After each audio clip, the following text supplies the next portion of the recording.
Let's hope that works. Hello and welcome to the Nautilus Studios 5th anniversary podcast. My name is Rainer and I'm joined here today by the rest of Team Nautilus, and we are coming to you from right here at Nautilus Studios in Swakopmund, Namibia. Be sure to give us a follow on social media. That's Instagram and Facebook at Nautilus Nam. This month we are celebrating 5 years of Nautilus Studios, 5 years of amazing music, meeting incredibly talented people, and 5 years of memories. And who better to talk about all of that with than the team behind Nautilus Studios. Gentlemen, please introduce yourselves. Hi, I'm Gernot. I am a music producer here. I'm also the co-founder, co-owner of Nautilus Studios. I do production sound on film sets for TV and documentaries, and any kind of audio-related technical tasks one might throw at me. Yeah. Hi, I'm David De Beer. I'm a junior producer and assistant engineer here. I usually mostly do trap and hip-hop and stuff like that, but I have been branching out a little bit. I've been forced to. Hi, my name is Lorenzo Nomad Birkes. I'm a poet, writer, aspiring actor, rapper, jack of all trades.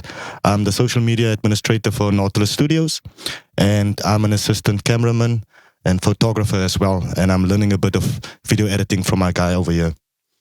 Hi, I'm Adam Brandon Kirby. I'm a senior producer here at Nautilus Studios. Love to place microphones and twiddle knobs, and that's what I do. He also plays the drums a little bit. Right. Just a little. Yeah. My name is Rainer. I'm the co-founder of Nautilus Studios along with my buddy Gernot over here, and I help run the Nautilus media department, which is responsible for any and all video and photo content that is produced here at Nautilus Studios. Yeah.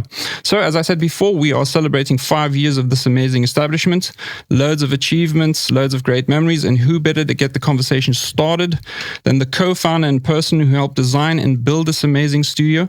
Gernot, let us start with your journey. Take us back a couple of years, 6 or 7 years to be exact, to when this all started. Tell us everything. Everything. Please not everything. We still want to go on today. So you were born. So I was born on a fateful Sunday evening. Oh, really? No, when I came back to Namibia end of 2014 after having spent a couple of years in Germany, studying and working in mainly construction, but also producing some bands. And when I got back here, I pretty much immediately ran into Rainer because in this building here in the Dome, I had a job here, and on one of the plans, it said recording studio. And I was like, what? That's to go find out what's going on. Whose plan is this? So I went to the unit that was marked recording studio and had a peek inside and saw that it was empty, but it was next to a radio station. So I knocked on the door there and was like, "Hey, what's all this then?" That's where I met Rainer and Clinton, and they kind of told me about this idea they had for building a recording studio in Swakopmund, and I thought that was Crazy insane. That was crazy, and that was great, and it was just crazy enough. Crazy enough. It was literally exactly the thing that I'd been obsessing about for the previous 5 years. Already building studios in SketchUp. I was already like drawing studios on paper. I wrote my thesis on studio design, and so it was like kind of a fateful moment. And you just come back from Europe a couple of years prior? Just like a couple of weeks prior, okay. Actually. Yeah. So it was actually the main reason why I stayed in Namibia. I didn't actually plan to stay here. Yeah, no one planned. It's quite serendipitous then. I came here to recover from a breakup, and then I was like, oh wait, this is actually... You got yourself into a brand new relationship. Into a brand new, now I'm married to this man. Weirdly familiar. Okay, what? Yeah, it was quite serendipitous. I mean, we had discussed the idea for a number of years, myself and Clinton, as well as myself and Lorenzo here, while doing music. And it was always, just like with every one of us here in Namibia, was an idea. We didn't really know if it was possible or what we would be getting ourselves into. But timing, I think, was just perfect at that point in time. I think we had kind of been sitting on the idea for a while, and you just knocked on the door, and pretty much all of our answers were answered, all of our questions were answered that day, because the missing piece of the puzzle was always who's going to help us build something like this. Who in this country can even design something exactly, like this? 100%. Like, our idea of a recording studio is a room with a bunch of mattresses stapled to the wall. And then like Some a piece of glass. I feel attacked. One layer per specs. You guys know what I'm talking Bro, about. for a while I used to have a box and I put towels in it and the microphone was inside and I just like wrap into the box. I like to call that the R. Kelly. I've recorded like that for many years as well. But I won't lie, like, meeting Gernot that first day, we went from a room with a bunch of mattresses stapled against the wall to the high-end opposite of that. Talking about Corning 703. I still remember your original pitch to us was very overwhelming for us, because we'd gone from a small idea to a really big idea really quickly, and it stuck. Yeah, it actually got bigger from there. Yeah, 100%. Which is the funny thing. I remember now it's got even bigger because you got employees. Yes, all of that. I don't think we were thinking that far down the line at that point. We just wanted a space that we can bring people into. Specifically here at the coast, we wanted to offer the space to the whole country. But for myself, and I know also Lorenzo, growing up here at the coast, having to struggle for information, knowledge, and getting into spaces was a mission. We spent pretty much the better half of 20 years figuring out, how to do this. Not just for a living, but how to be able to live this life. And when meeting Gernot, it was kind of that final piece of the puzzle. And we were lucky enough to have a couple of great people behind us. That really supported this idea and this initiative. We were based in a building that was able to kind of accommodate this idea, and that's when the ball basically got rolling. Tell us a bit about that design process. How did this studio, not just the physical studio, but how did that whole thing go about? How many schnitzels did it take? We spent about a year and a half, I think. Yeah. So I was actually working in this building here as a janitor. I was doing a lot of the technical systems, like lights, electricity, water.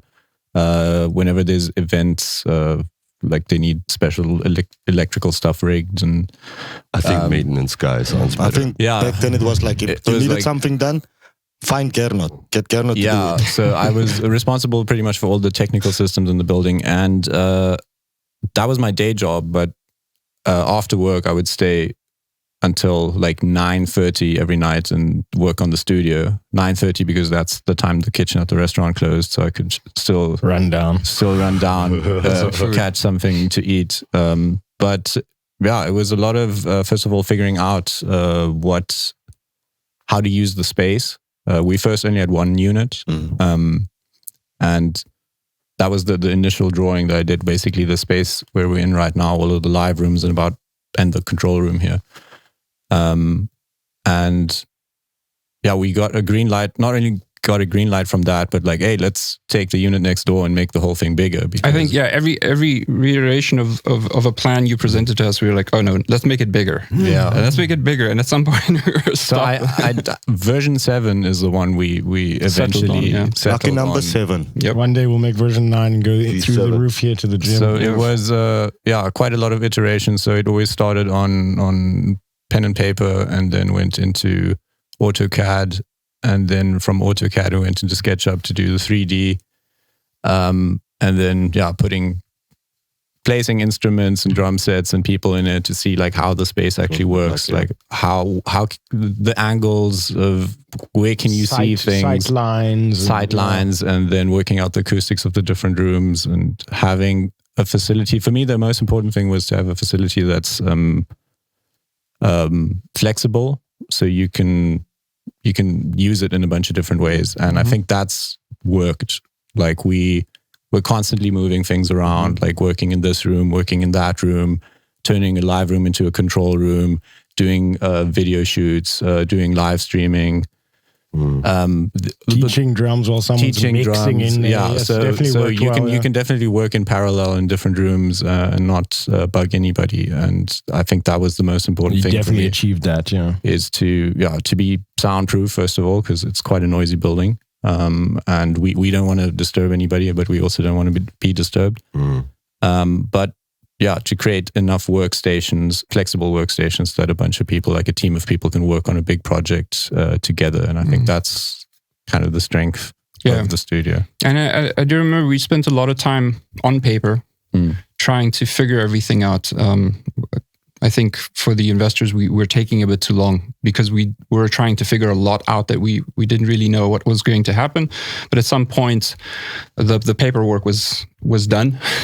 I think if we were allowed to, we would have spent another year. Oh yeah, no, never done this. Nothing ever gets done until there's a deadline. Yeah, but eventually, we were kind of told, listen, this is either you guys either do this or you don't do this, and we decided to do this. Talk us a bit through the construction process. I mean, there's a lot of unique things about the studio and the construction sense.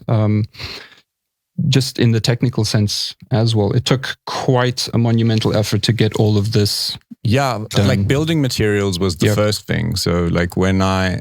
because it's not something you just source here. That's the first thing we ran into is like... Yeah, like a lot of local hardware stores and suppliers didn't actually have the materials that we needed, or at least not the type of spec of material. For example, the drywall that we use, it's a type of gypsum board. Yeah.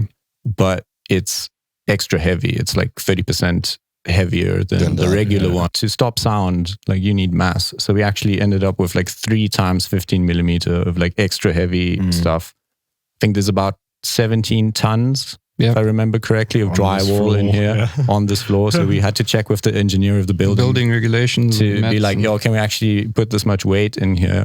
And how's that gonna do? Because we also have like extra concrete slabs in all the rooms, like independent, that are like floating on little like rubber make it mats. heavier as well. It's a whole miracle to float it. Yeah, every one of these rooms is completely isolated from the outside world. There's no physical connection. Yeah, there's no hard connection. It's all on like rubber mats and like elastic hangers from the ceiling and all that. We had to drill like 138 holes in the ceiling to hang all this stuff. Yeah, and had like a special tool. And I just remember because it was such a high number. We had a special tool where we had to check for the reinforcing. Where the reinforcement beams are. So because it's post-tension. So if you drill one of those, that cable will snap and like shoot out the other side of the building. So we had to be very, very careful to see where we can drill and where we can't drill. And then, But the construction itself took about a bit over a year, I think. Like a year and a couple of months. We had a team of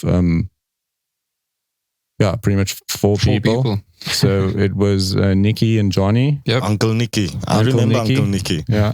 That helped us out with a big shout out to Nicky. Big shout out to Nicky and Johnny. Nicky's a carpenter from Soccermund. And he did all of the structural woodwork. Yeah. He basically lived inside here for a good year. This was also a first time for him doing stuff like that. Oh yes, no, it was definitely a first time. We had a whole taxi drive, me and him, one day when he was telling me how amazing it is to actually experience this and be building something like this in this country. Yeah, I can remember it very clearly. Yeah, so Ryan and I were here pretty much every day, kind of measuring things and like just having the plan, and then talking to Nicky and be like, okay, well, what are we going to do today? We're going to tackle this corner, tackle this room. Then, the whole wood structure was first, and then we had to put everything on rubber mats, and then start closing up the walls, like putting in all the insulation, closing up the walls, sealing everything, getting all the cables in the walls first, actually, before closing the walls. That was about half of the time we spent. I remember we actually waited. We had to wait a little bit for our cables to arrive because we had to get a lot of the building materials and equipment from overseas. But the cables had to be here sooner because we had to close the walls. So we got like a massive crate, like a pallet, just full of cables. It was like 7 kilometers of audio cable or something like that. And then all the video cables, all the network cables. I remember how nervous I was because it was my first time dealing with even just watching such a complex thing happening, and we were fully aware that each one of these cables needs to be laid correctly, and once we close the walls, there wasn't going. You're not getting back at that cable. Yeah. It's not like a regular conduit situation where you can just pull in another cable down the line. All of these cables are like sealed in. But eventually we got everything through, opened the container. Nothing was broken, I think.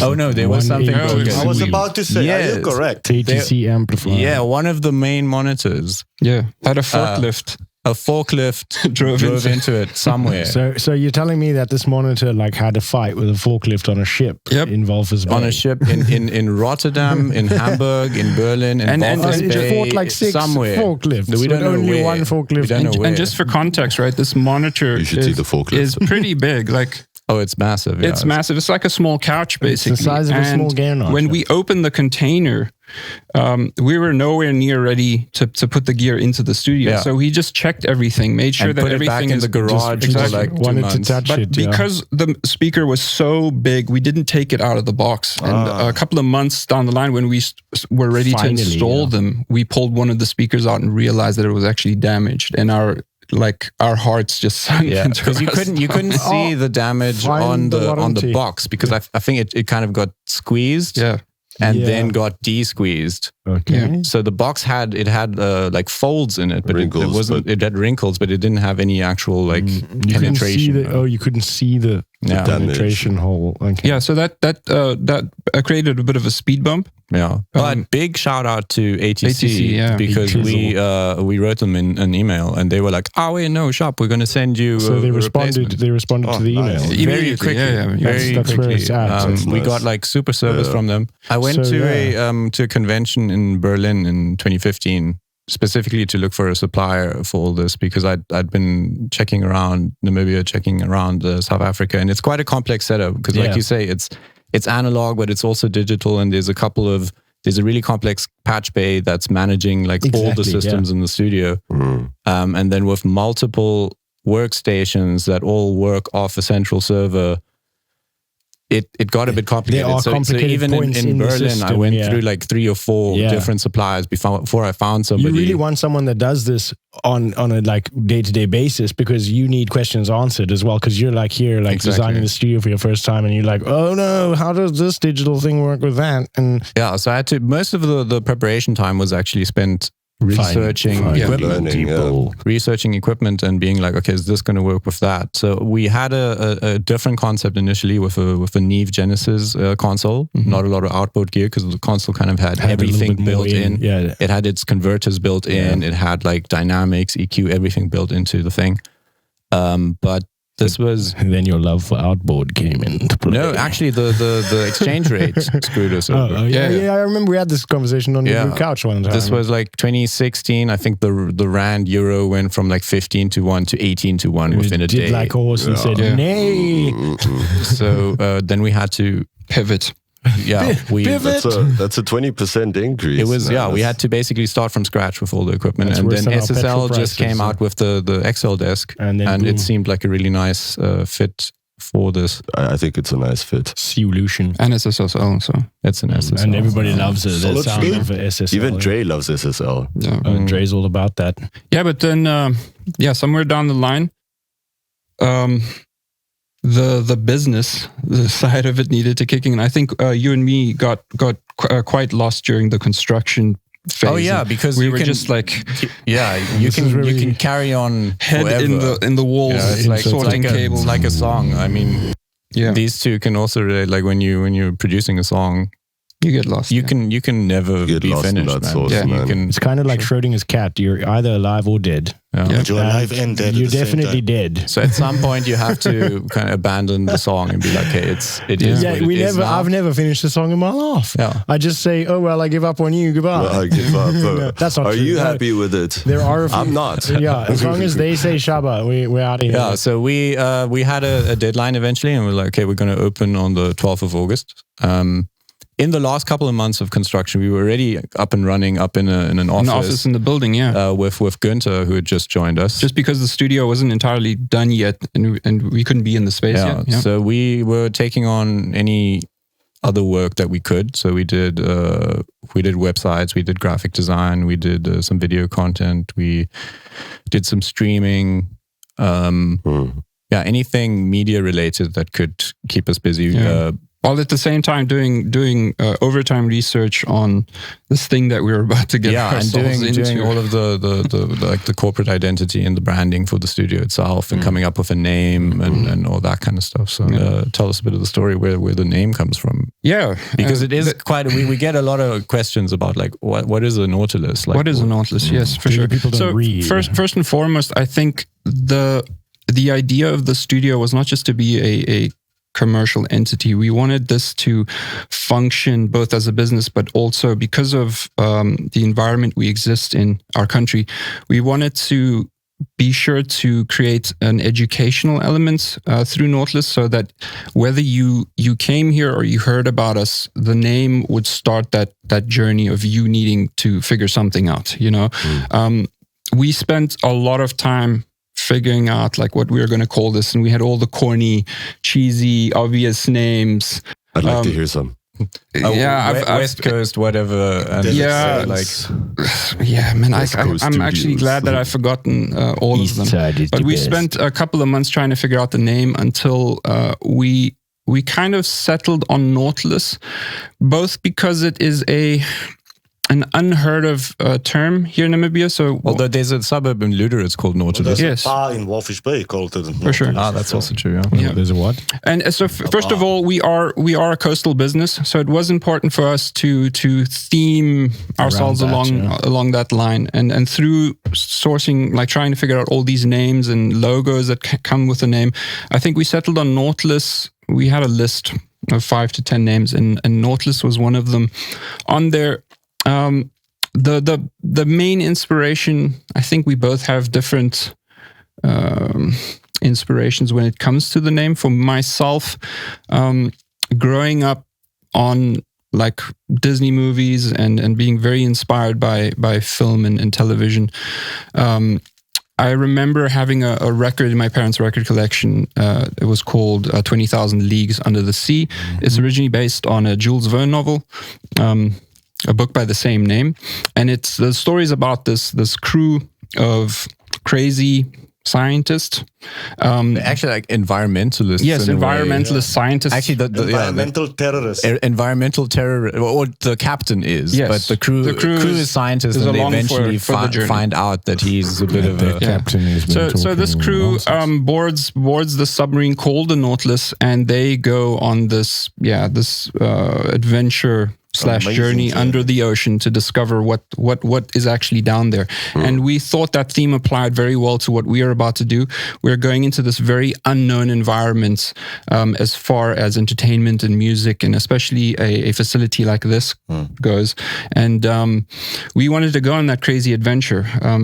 And that was kind of partly the inspiration behind like one of those first, check marks of, this is a cool name that not only we can get behind, but we can get people behind. When people walk into the facility, we can actually tell them a story. And we wanted to create an experience, especially being so far removed from the capital. We knew that a large portion of our clients were going to come from not from the coast, but come from other places in Namibia.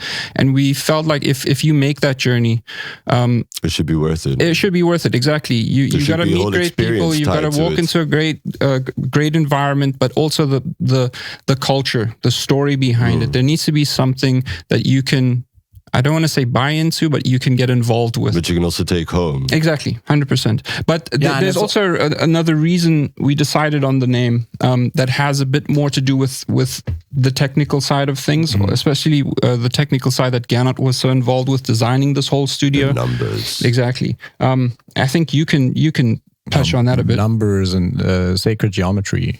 I suppose Math and science. The Nautilus is not only the name of this submarine, but it's also a crustacean that lives It's actually a mollusk. A mollusk, yeah. A mollusk that lives in our ocean here. Looks like an ammonite. If you don't know what a mollusk is, now's a good time to open that Google and Google it. Anyway, if you they live in a shell, and their shell, the older they get, their shell grows, and then they always move into like the outermost chamber of the shell and keep growing. and it creates the spiral. And if you find these shells, or you cut them open, you get this really beautiful spiral that you can describe mathematically through something called the Fibonacci sequence, which is also related to the golden ratio, which goes all the way back to like ancient Greece, which it's basically just nice proportions, right? Nice proportions. So the ratio between length and width of something. In this case, it's like 1 to 1.618. Yeah. And it's pleasing to the human eye, but it's also acoustically, it's also interesting. So there's a lot of cathedrals in the Parthenon and like ancient buildings that were built according to these ratios, and they actually sound quite nice. Like, so one of the bases of acoustics is your room dimensions and the ratios between width, height, and length. And then obviously that relating to the volume of the room. So the room that we're sitting in right now, the live room, is built exactly according to the golden ratio. Because for this volume, that ratio does work quite well. And what it means is just that the room modes, so the frequencies that bounce around between your boundaries of the room, are spaced far enough apart that they kind of create a harmonious sounding room. If you've got a square room, that's like the worst case, because they're not spaced apart; they're directly on top of each other. Everything's very parallel. Yeah. So you'll get spots in the room where certain frequencies are just way too loud, and other spots where certain frequencies cancel out completely. So this room is like, it's not the most exciting sounding room in the world, but it's balanced. Mm-hmm. So it has. You can put up a room mic in here when you're recording drums, and you can put that room mic into a reverb, and it'll actually take on the character of the reverb way more naturally than another room that might have its own signature already. Node there or something, poking. So just designing different acoustic spaces was one of the goals for me. So we've got this big room, which still is a bit more lively, and then we've got the live room B over there. It's a bit tighter, bit shorter reverb time. And then we've got the booth, which is like super tight. And then depending on how much random stuff we've got standing around and carpets, we can still make the rooms feel more cozy or feel a little bit more open. Yeah. We can also open the doors and get an even bigger space.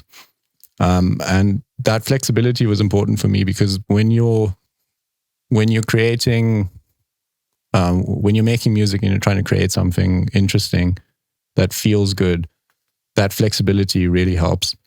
And we're also constantly changing things around here. Like, we're constantly changing the position of the drums, the tuning of the drums, the dampening of the drums, and the drummer of the drums.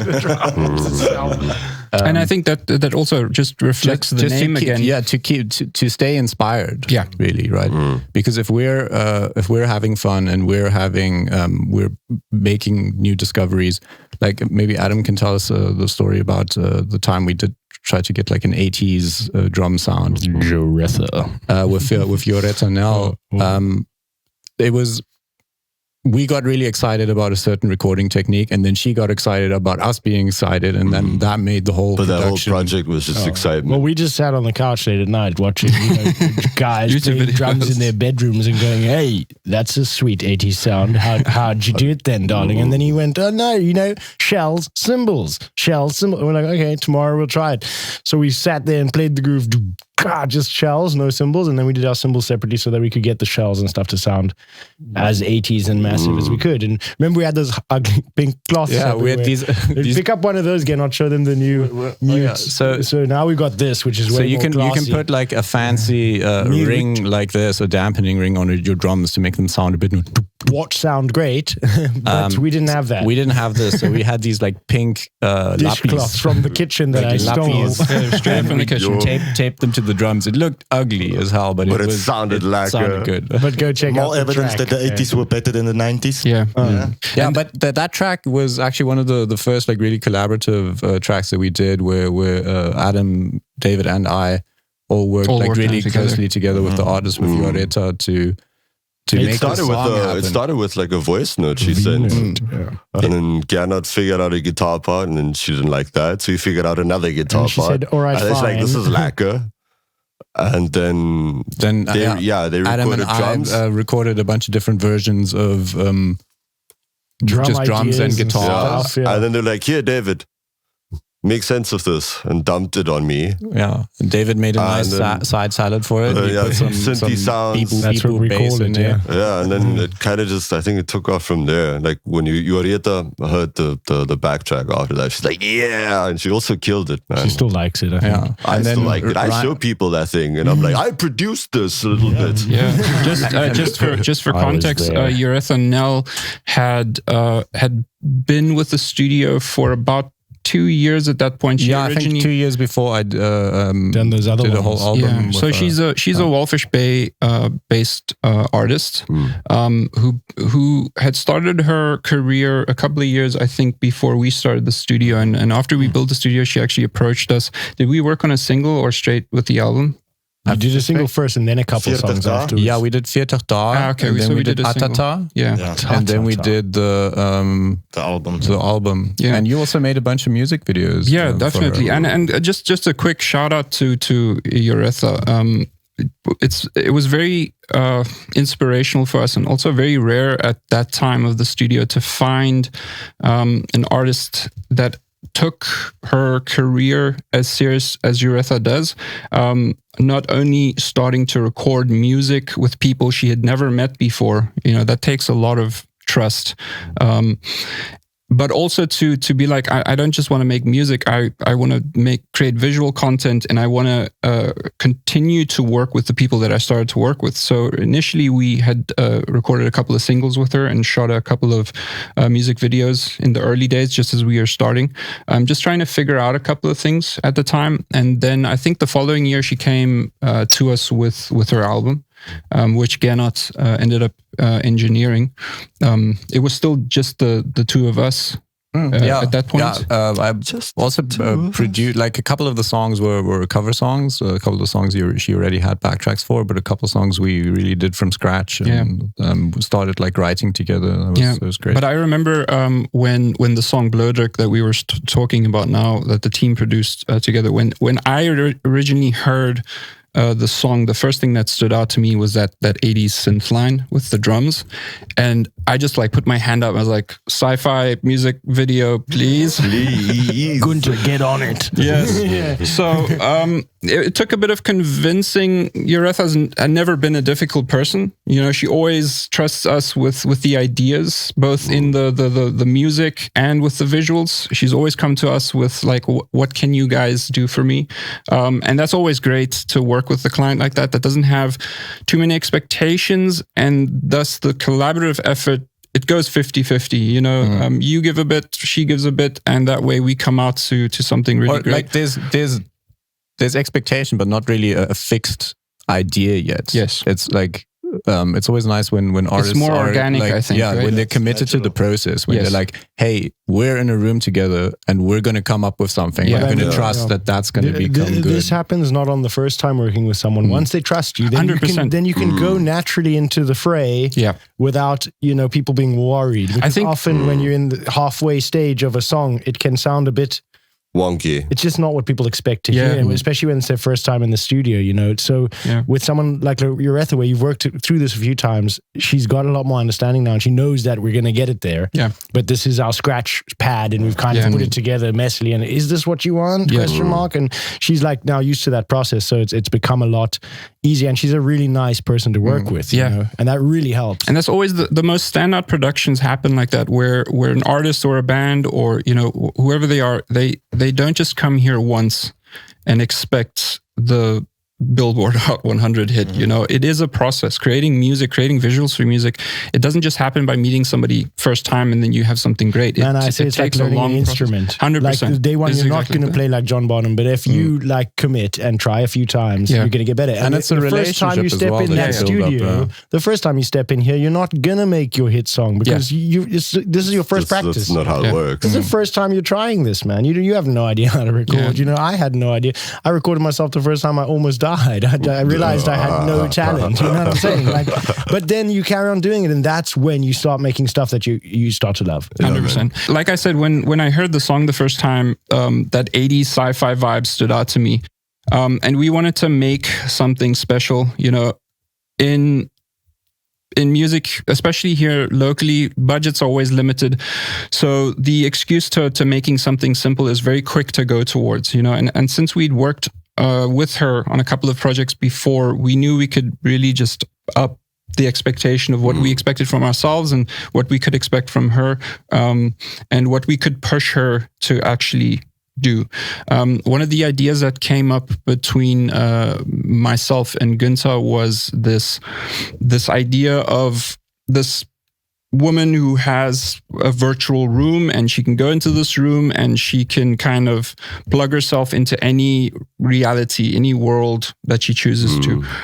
So the intro of the music video starts with her, you know, selecting like a menu of where she wants to go, and then she clicks on it, and then she beams into the Namib desert with her little suitcase, and then gets picked up by the hottest dude ever. But I remember in the editing process, I was sneaking around behind Günther, as one does. Yes, because he's always got his back turned towards you. Yes. Shout out Günther.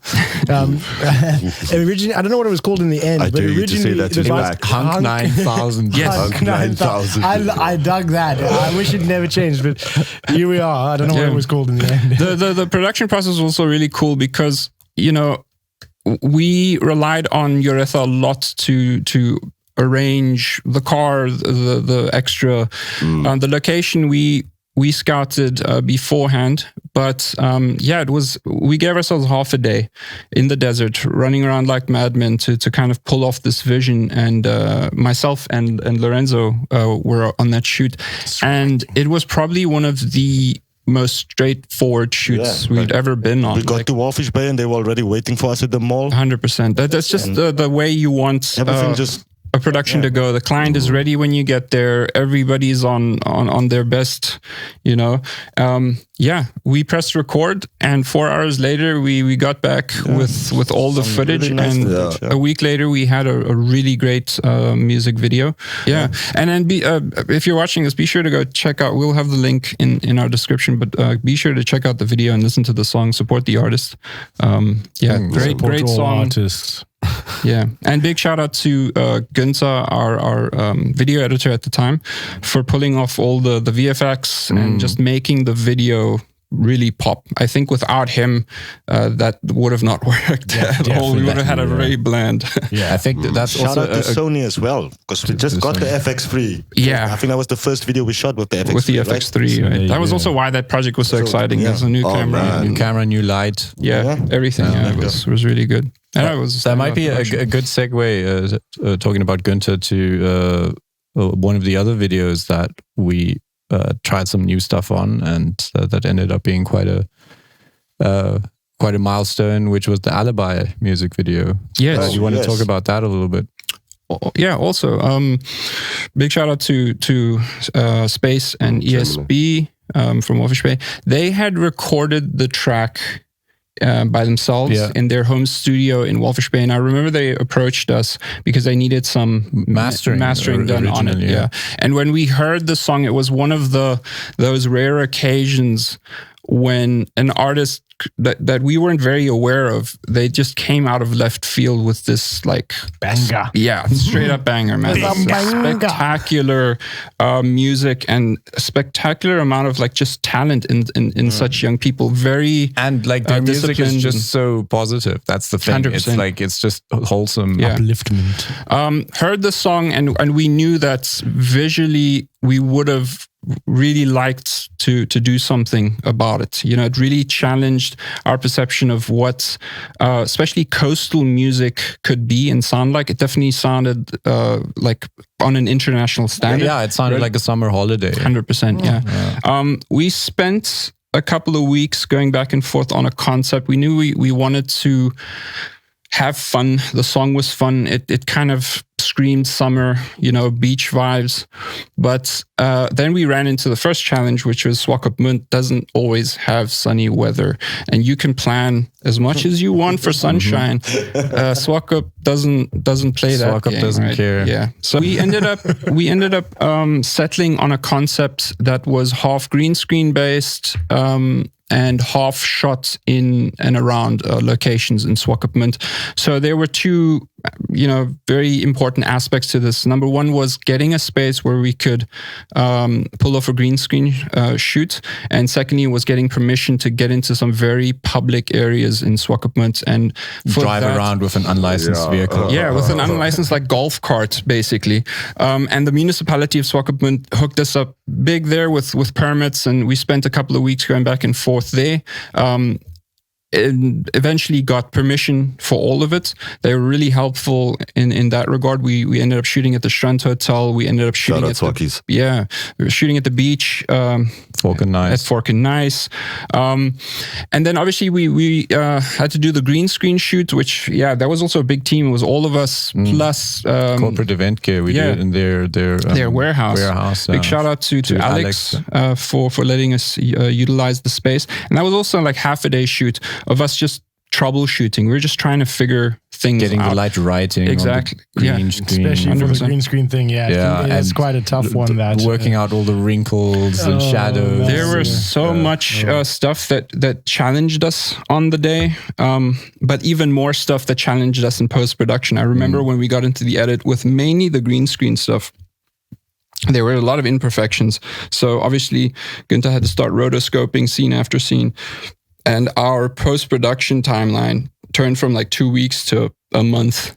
And everybody started getting like, when is this video getting done? When is this video getting done? So many challenges, but it taught us an enormous amount just of what we've been able to do from that experience, and the boundaries we've been able to push. And once again, a big shout out to the artist for having the faith in us, because pitching something on paper and being like, this is what it's going to look like. You can either imagine it or you can't. And if you can't, you have to really trust the people that are doing this. And I know that while we were filming, the guys were like scratching their heads. And there was a sandcastle scene where that we had to literally like also almost green screen. Günther spent almost a week on that sandcastle scene. And while you're shooting it, like everybody's just like scratching their heads going, is this even going to look good? Is this going to work? And when it finally came out in post-production, everybody's just like smiling and feeling warm. So, and all of that for like a 5 second for a moment. 5 second clip. Yeah, for sure. But once again, big shout out to the artist for having so much faith in not only the process but the team behind it, being able to and I think that's at the very core of why we built this business. Is we didn't just want to build a business, we didn't just want to educate people, but we wanted to collectively learn new things, experience new things, and really push the envelope as far as especially representing the coastal region. I think we as a studio here, or as a media entity, really stand out in the sense that majority of what we've seen over the last 20 to 30 years, as far as entertainment goes, is coming from Windhoek. And for us to be able to add a second dimension to Namibian, or not just a second dimension, but another dimension to Namibian entertainment, and really keep in mind that we're pushing the boundaries, that we're not going to, do it halfway. That was very important for us, because we're not only representing, ourselves, the business, but we're representing our coastal community as well as Namibia as a whole. I feel very proud to have been able to contribute over the last 5 years to that, and especially at the studio here. I mean, we've done some pretty amazing stuff. So Lorenzo is also known as Nomad the Poet, as a solo artist, and I'm shy. And Wakambi, part of Wakambi as well. Tell us a little bit about being an artist at the coast. What your experience been like? What your story's been, and how you got to the studio? Because just for reference, you were at this table. I think you, apart from me and Gernot, were one of the first people to see the studio come and work inside the studio. Yeah. So like me and Rainer, we've been doing music together for like most of our lives. I think we met many years ago, and then during our creative process, we went our separate ways. We got back together, and then we were working at West Coast FM at the time. And as a hip hop artist coming from a digital music background, I got an opportunity to perform at West Coast FM birthday, and I wanted to do something else. So I met Isaac, and from there, I think we did the West Coast FM birthday, and then we got this opportunity to perform at Zip Zap Circus. And we had auditions in this very room when it was still part of the radio station. It was like an empty storeroom. Yeah. And that's when I met Gernot. And I was like, who is this guy with his mobile speaker, Bluetooth speaker coming here, auditioning us? And I think from there onwards, we struck a really nice relationship. We did the Zip Zap, and as the studio progressed and you guys started getting busy, I got called in a lot to help with freelance work for the dome upstairs at the conference center. So I just always kept myself in and around the studio, made sure you guys never forgot about me.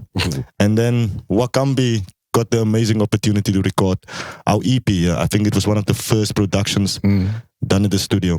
And just before we recorded here, me and Easy was in SA, and we recorded at another professional studio in South Africa.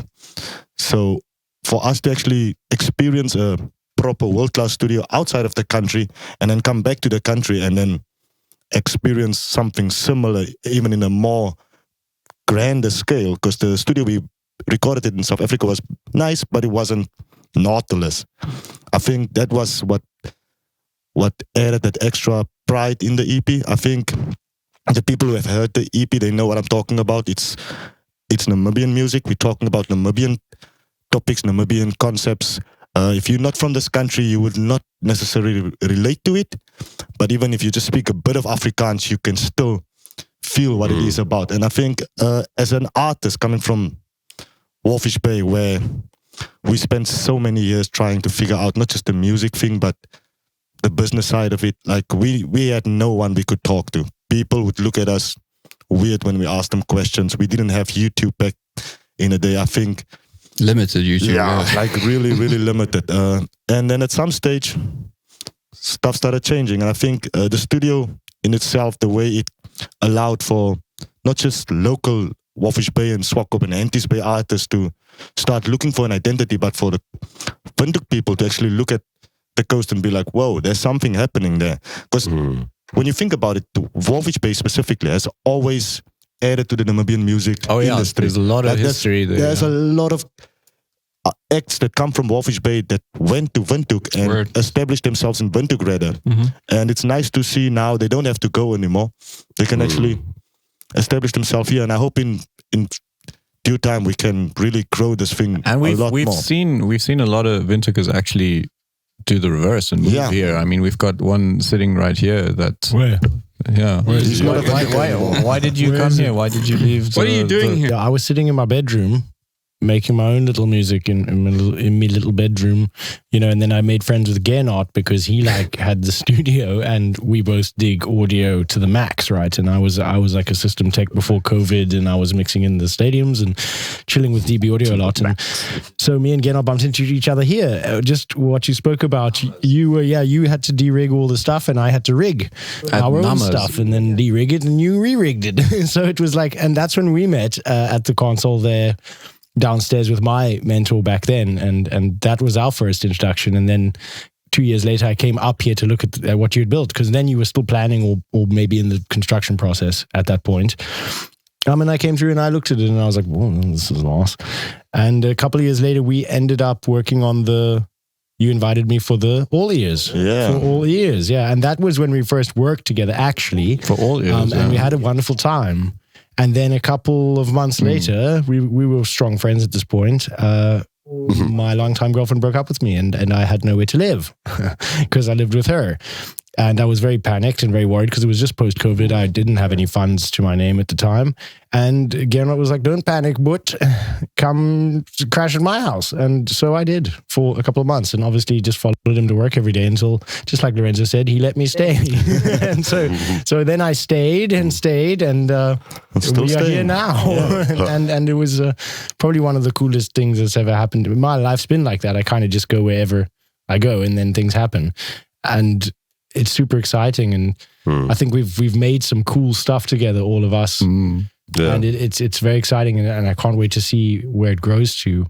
Yeah. Absolutely. I think the journey for myself and Gernot to get to where we are sitting today, where we can sit around a table with a group of people that we feel confidently represents this thing that exists here and that expects a lot from us. It's not been the easiest thing. This is a very wacky job to have. Yeah, for sure. Anybody it's that's not whack. Yeah, Wacky. It's not whack, but it's wacky. Like we often find ourselves scratching our heads and being like, "What are we doing? What are we doing here?" Yeah, who for are sure. you? Who am I? Yeah. And all just in an attempt to not solve anything, but just answer a few questions about the future of Namibian music or entertainment in general, or media, or like being an artist in general, because it's as any artists that might be listening can maybe relate to. Artists have quite a different brain than most people do. Yeah, for sure. They see the world in a different way. They interpret the world in a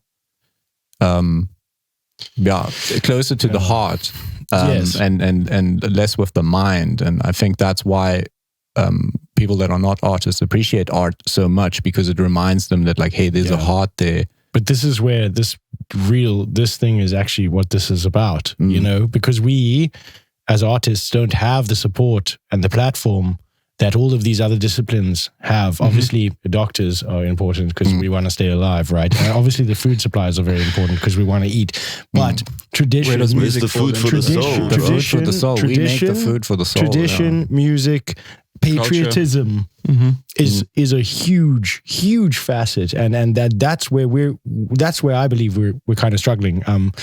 Our governments of the world and these things, they actually have to realize how much it means, how much music means and how much culture means. And if we could get funding going in the right direction for this kind of stuff, this is where it'll have a massive change and impact. And I think also just the importance of having facilities or entities like this in our country. Like we say, we often talk about the music industry, but really it's just the music scene. We are a bunch of musicians, some more business orientated than others, but we are still essentially 30 years after independence trying to figure a large part of this out. It's an identity crisis. Exactly. Right? And for us, building the studio wasn't about creating a business. It was more about creating a platform that allows us to for musicians to take themselves a bit more serious and have people to talk to that actually orientate themselves around the stuff we don't talk about enough here. I think what me and Gernot say a lot of the time is like 50% of what we do here is not work. It's just having conversations with people. That's the important part here. If we were just doing work and just churning out one single after another, that wouldn't really do anything, you know. A large part of what we are here for, why artists come here, is just to network, meet people, to expand that knowledge base and to see what is actually possible. And I think accountability at the end of the day for myself as a musician or anybody else at this table, you know, without a sense of accountability, you can create all the music you want and you know, put it somewhere. But when you're working with a team of people that professionally orientate themselves around solving problems, that's when you reach another level of potential within taking yourself serious. And especially in our country, we have such a small population. We have to trick ourselves. I don't want to say lie to ourselves, but we have to trick ourselves when we start out into believing that this is possible, that we can make great music, and that nothing in this environment is actually set up to promote that. You know, we have to do a lot of work as individuals or musicians in this country to just show up and be taken seriously. And I feel having a space like this, especially at the coast, I keep on coming back to this being, so important for the coast. Myself and Lorenzo growing up, and even Gernot growing up here at the coast, David is also a great example. Each and every one of us were told that this is not a future for us. This is not a viable career choice, my son. It isn't. No. But we are sitting here today. My father literally said, "Are you sure you'll be able to start a family doing this?" And I'm like, what? Yeah, just like almost a decade and a half later, we're all sitting here today at a table, able to represent this idea and able to inspire the next generation in not hearing that you can't do this, that this is actually possible, and that there needs to be some crazy... our children don't have to hear that. Yeah, exactly. Out of their parents' mouths, us being their parents. Hopefully we're like, go for it, but but actually we'll be like, please become a doctor so I can retire. And I think the point isn't to say that we knew what we were getting ourselves into or what we were doing. It's very much the opposite of that. If anybody ever claims to do something like this and they knew exactly what they're doing, especially in Namibia, no. I think for us it was clear from the beginning that like the best we can hope for is that we get a little bit further, so that the next generation can get a little bit further and get a little bit further. We're not going to actually have kind of like a next generation person sitting here. I technically qualify as Gen Z. There's the Zoomer in the round here. For sure. Zoomer. Youngster David, tell us a little bit about your story. Where do you come from? What are you doing? Because here? I personally feel David's story is exactly like a fruit from the tree that we've grown or planted and grown in the hope that we would have. Just have to hope that it's not poison. More like a fruit cake. Yes. Yeah, tell us a bit about your journey. I had zero intentions of making music my whole life. None of it. What the hell? I can't sing. I couldn't play any instruments well. And I just didn't have the coordination. It's like, whatever. And then you met your mouse. No, in university I met a dude who was freestyling over beats. But first tell us, what were you studying at university? Medicine. Yeah, we've got a doctor, an almost doctor, who's now making music. No wonder his dad is disappointed. I met a... Pain. Okay, we'll cut that part out. Okay, go on. Microsoft Paint. What's the Apple version of that? Anyways, go on, Butch. Yeah. And then I met a dude who was freestyling over beats. I was like, I want to do that. And then I annoyed him by hanging out with him every day, and he had to listen to my whack freestyling. And then I started recording myself on my phone in GarageBand. That's the way. Using AirPods. So obviously there was a delay, and I just thought I was off time. So I put that aside. Oh, quit again. Yeah. Then, end of 2018, I come here and I see there's like a cool studio here, and I meet Gernot through a mutual friend. And that was kind of that. But I was like, damn, this place is so cool. And then I found out about your rates. I was like, damn. Twitch, I need a job. I need a job to pay for recording. I can't afford this. And then COVID came. I was kind of done with medical school. It was too much work. I'd gotten my dad's old iMac, which ran like a version of Logic from 2013. And I started making beats on there, recording myself less and making more beats. And then moved back here. Ended up hanging out with Gernot again, got his number. And then he hassled me for like months. No, like I sent him a beat a day. So there's 2-3 beats. A beat a day keeps. Or every time I saw him in any social setting, it didn't matter. I was like, yo, bro, you want to listen to these beats? I'd have like my speaker in my backpack. Should we go to the parking lot and listen to my beats? Do you think that's a good idea? Pretty much. Then after a while, I started annoying him. I'm like, can I come in and sit in on mixing sessions? Which was great because I learned a lot. Like one of the first things that stuck with me is Gernot saying, find something that excites you, like 1 or 2 things, and just make those stand out. That's all you need to do. And I was like, Oh, I wish I learned that lesson. I wish. Oh. How did I not realize that? Yeah. And then he invited me for an impromptu little session with DJ Musketeer. Oh, yes. Shout out, man. Shout out DJ Musketeer. We actually met on that day. Yeah, I was just like, hey, you want to come to the studio? There are some cool cats here. What did you call that thing again? It was called Studio Camp. Yeah, that was Nishi organized this. It basically created the idea that became Studio Camp later on. Yeah. And I pull up and there's people here. There's Lorenzo. You were here when I got here. Klassmann. Me and Klassmann came you came. With the last ones. Yeah. Vaughn Powell was there. Dulini. Dulini came. Some other dude as well who dipped. I can't remember. I was surprisingly there as well because I was visiting you in December. December, really? And I was there for that session. Slick Artie was here. He was the one that actually gave us the call or gave us the number to get Dulini. Yeah. And then Dulini came when he left. I remember. Yeah. It was a Diermekaar session, but it was lekker. It was nice meeting new people. I thought I was just going to be chilling on the couch, vibing, and soaking all the studios. And then he was making excuses. Like, put you on the mic. He was making excuses. He was like, yeah, you also got a verse, right? No, I don't rap. I just do bridges and choruses. Guys, calm down. You're clipping the mics. Nah, man. Oh, bro, that was the worst day of my life. Okay. I did not survive the mic. But yeah, I kept being on Gernot's nerves, and at some point, I think Ryan and I had like a listening session with you. Oh yeah, man. Oh, that was the worst. Yo, this is me playing beats, Ryan stone faced, and he's still like that today. And then at the end of like a nice beat, like his face didn't change. It's like a double nod. That's hard. Like, does he mean it though? Yeah, and a little known fact about Reiner is he's an amazing dopest beats, producer. Bro. He's the ghost producer. Yeah, Phantom Namibian producer. Rick Rubin. Wow. Yeah. So that's how I ended up here at Nautilus.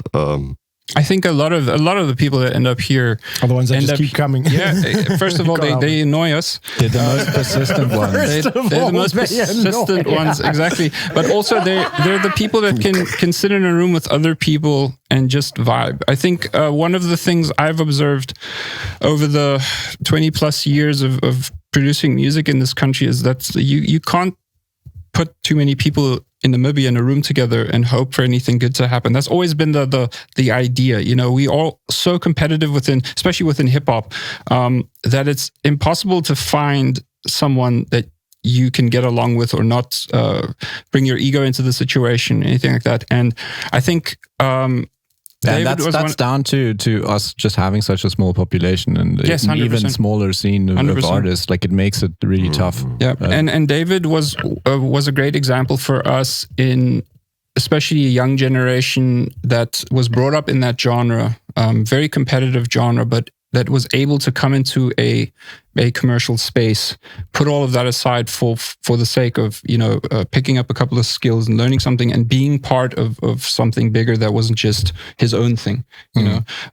That's an important thing to be said about Namibian music in general. Collaborations happen, but not nearly enough. We're all too stuck in our own bedrooms. Definitely, man. and that's something we definitely promote. That's a big part of what I think Gernot, as a head engineer here at Nautilus, has really been pushing over the last couple of years, especially during COVID. There was a little lull after COVID where we were like, what are we actually going to do? And we panicked for a moment, but it also came with a very clear way forward for us. It was like, okay, there is no work, so now is the time to do all the things we talked about doing before we built the studio. And that was when the studio was built, we realized we had to run a business, and then everything became business orientated and head down into the business side of things, and we ran it, and then COVID came, and then no more business. And all of a sudden we were presented with this opportunity where it's like, okay, but now maybe there's an opportunity to have a bit of room space and bring people in and to see if those people can actually resonate here and find a place here. And in the meantime, there were so many artists that had come up, especially in Swakop here, that started going to song nights and open mic nights and performing. And then Rian Smith also had moved back to Swakop. Yeah. And then with Adam here, and then Saki, and then this kind of community kept growing and growing. And I think that gave us what we were looking for. I think we're one of after the first couple of months of COVID. Yeah, we're really like, what should we do? And we kind of randomly saw this fund by the Arts Council. Yeah, the Arts Council. Yeah. Where we thought, okay, let's try this. Let's try to pull together a couple of local artists, session musicians, and then also a couple of like technical crew that we think can pull off this thing. Yeah.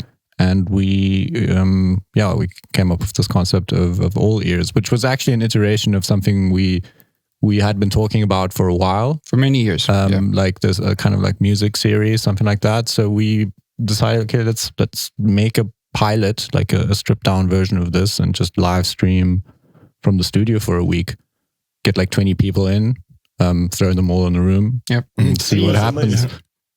And from that sprung everything we have now. I think a large portion of the people who are sitting around this table right now come from that. Yeah. I tried watching the YouTube video. I wasn't there. Yeah, you weren't there yet, but Adam was there. He was instrumental in making this whole thing work. Yeah, because I was kind of panicking. I was like, shit, this is a lot to do, like a lot to manage, and like with David in that first session with Nishi, also kind of just threw Adam in the deep end. Is like, all right, here we go. Here's like all these signals. Here's all this camera stuff. Here's all this audio stuff, and we're just gonna plow through it. And I was like, okay. Just quickly for context, All Ears is an event that Nautilus Studios hosted with the help and funding of the National Arts Council of Namibia in 2020. The end of 2020. Yeah. So it was part of the COVID-19 relief fund. You can find it on our YouTube. Yes, please do if you're keen on streaming a whole week of our insanity. Definitely. Is there a highlight video? I think there's a highlight video. So go watch the highlight video. Yeah, and if you're into that, you can watch the full for sure.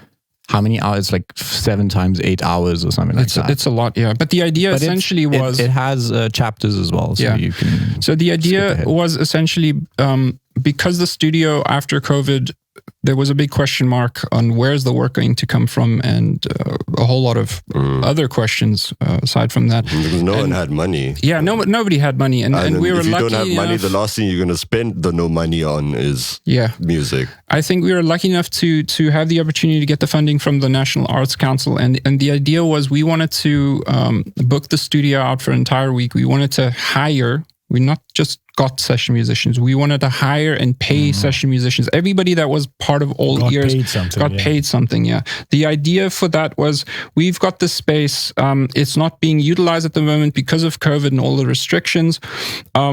What is it going to take for us to bring musicians from all around the country and the coastal region together and then, work on stuff? And the idea kind of snowballed into, let's not just make music, let's live stream the entire thing and let's make it a workshop. Yeah, let's make it a workshop and make it publicly accessible and all of that. And I think through that week-long exercise, we learned more about the studio, or let me say more about the potential of the studio going into the future than we did in the past 3 years before that. It was really like a moment where everything just came together. COVID-19 forced us to really look at ourselves and look at if we want to keep this going, especially now for this argument of the future generation, what is going to happen now? We didn't know anything, just like everybody else didn't know anything. For context, we were like 20 people, strangers in a room every single day for like a whole week. And each night when it was time to leave,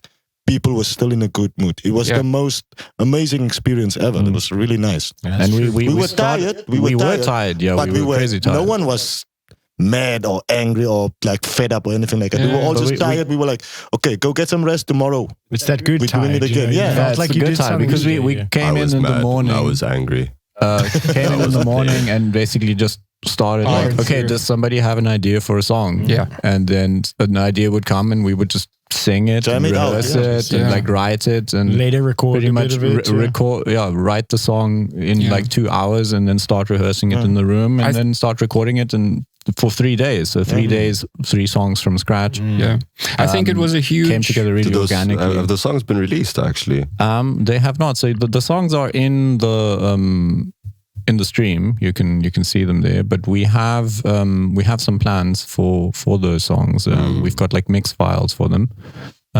So yeah, still need to do something. People might want to stay tuned for that. Comment us. If you guys want to mix those songs, or if you want to do something with those songs, maybe remix them or something, let us know, and we can make that happen. So much came out of that inspired us and gave us the kind of energy I think we needed to make it through that very testing period of time. Yeah, and there were a bunch of really key productions that came out from that, like Saki, Rian, Living Gedenis. Yeah. A couple of choir stuff. We just saw Reggie this week, actually. Desmond's been like a constant session player for us. Adam has joined the team. Yeah. From there, that's all. Rian comes by every once in a while. Yeah. Yeah. Really great. Yeah. Thank you to the National Arts Council once more. Yeah, for sure. And can we do it again? Yes, please.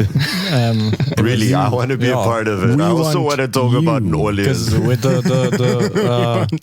I think it was more of a proof of concept. Yeah. We learned a lot of things. There's a lot of things we can do a lot a this time. Yeah, I think if we did it again, we would be twice as good. Yeah, definitely.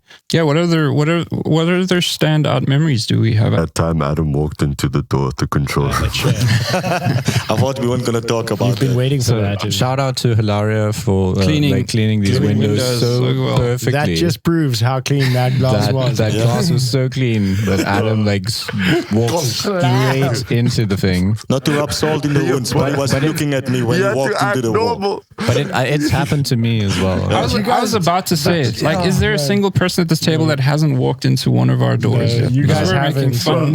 These guys are sitting on the couch, dough in the headlights, kind of. They just looked so happily towards me as I walked towards them. They're like, this is how it looked. I'm going to look at the camera. And I'm like, how's it going? Bah! My nose has never been the same. I've had a lot of great memories, I think. Like maybe one would be cool. Which one? Studio Camp. The White Line movie production with Gernot. Let's talk about the White Line quickly. Amazing. Being on an all Namibian crew working on a Namibian story. It was really nice. That production sounds like one of the more emotional. Yeah, I think great. Just for context, right?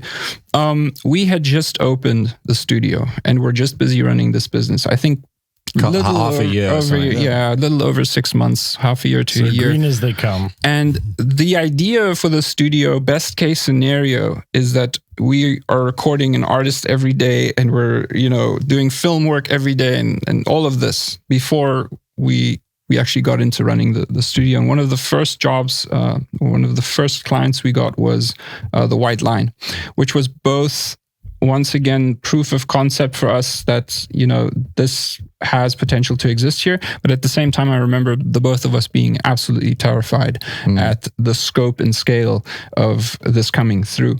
And actually going, okay, now this thing that we built has to represent. And it has to work. And it has to work. And that was really cool of Michael, Michael Paul's scriptwriter and producer of the White Line, who had that faith to really make the conscious decision to have an all Namibian crew. Yeah. So from Endemic Productions that did the camera work to Nautilus, doing production sound and also being involved with post production.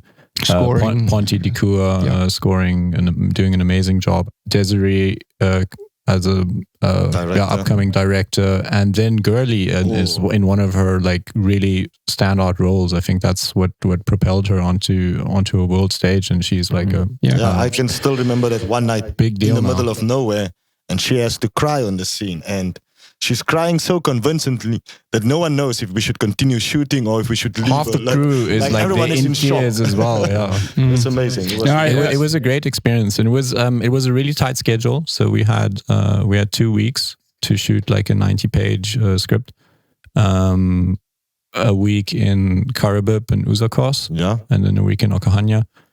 Got really, really cold in Okahanya. It was really, really hot in Uzakos. So it was. It was intense. You stayed intense? Yeah, no, we did. Sorry, did you though? I'm sorry. Did you though? I had to. I'm sorry. We didn't stay intense, no. But we were shooting on a dairy farm in Okahanya, which I still remember because there were just cows everywhere, and we were shooting in this house that's supposed to be in Windhoek City in the 60s. But all you can hear in the background is like, and if you don't have the context of a cow around it, the actually just sounds like a cell phone ringing on a table. Wow, it's the vibration. But yeah, it came together. Like it was a great experience. It was a well-received film. An important story. It was a milestone. It was important for the studio as well. For sure. White Line. The White Line. Well, the Koriga trip, the documentary me and you had to shoot. I think that was another really nice memory for me. Being chased by children. Also one of those COVID chasing down the sunset in Korigas when we do not know how to get to the highest point in town. Like that was some crazy stuff, bro. Like that was some crazy stuff. For sure. Because the roads, they go and then they turn back. And we're thinking we're going up mountain and we're coming back down the mountain all of a sudden. So you're driving towards the sun and then you're like, wait, this road isn't helping me. The sun's behind me, but... In general, just for context, I think when people hear of Nautilus Studios, they think a lot of the time like music, and all we do here is just creative work, and we have the most fun.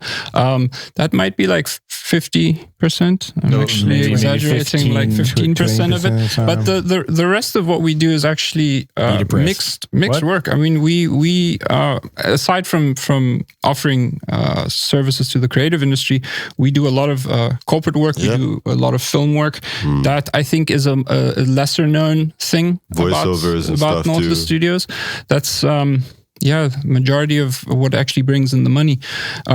And for the video department, very important that we don't just shoot music videos. I wish I could shoot a music video every week, but the reality of the situation is that we have to keep ourselves busy with other work, such as corporate work, and we do also shoot quite a few documentaries. And our Korigas trip for the practical life skills documentary was one of those things. During COVID, we were approached by Mr. Lloyd Ulrich, who had started a program because of all the schools being shut down. He had started offering like these after-school programs, like life skills. Yes, practical life skills, teaching young children as well as older people within rural communities different skills that they can just utilize, especially like in the aftermath. And welding, exactly. And me and Lorenzo got to pack up a car and go on the road for half a week and really just discover or rediscover this amazingly beautiful country of ours. And we got to get into the community of Korigas and just be part of what was happening there for half the week. And especially because Korigas is such an impoverished town, seeing these kids actually getting empowered by something that they're not necessarily learning it at school because it's an extracurricular activity. They still had to go after school, still go to these places and learn these things. But seeing them so excited about it was really nice. It was awesome, man. And for me personally, like I said, we talk a lot about the music we make here, and it's all creativity. But that was just as much fun for me, man. That's one of the standout productions for me, getting to meet all those people, especially during that time when nobody knew really what was going on. did a lot for me personally, inspired me a lot personally, and also taught us a lot. Speaking about doing work like out of the office, I think one of the people most active at Nautilus Studios with doing outside work of the studio would be Gernot, because he is a sound mixer for film, documentary, commercials, all of that stuff. Too many to even talk about in one podcast, but maybe you can just quickly touch on some of the stuff you've done over the last couple of years, because I don't think it was something when we planned the studio that we were going to be like full on into. No, this was something I didn't expect at all, actually. The hippos. The hippos.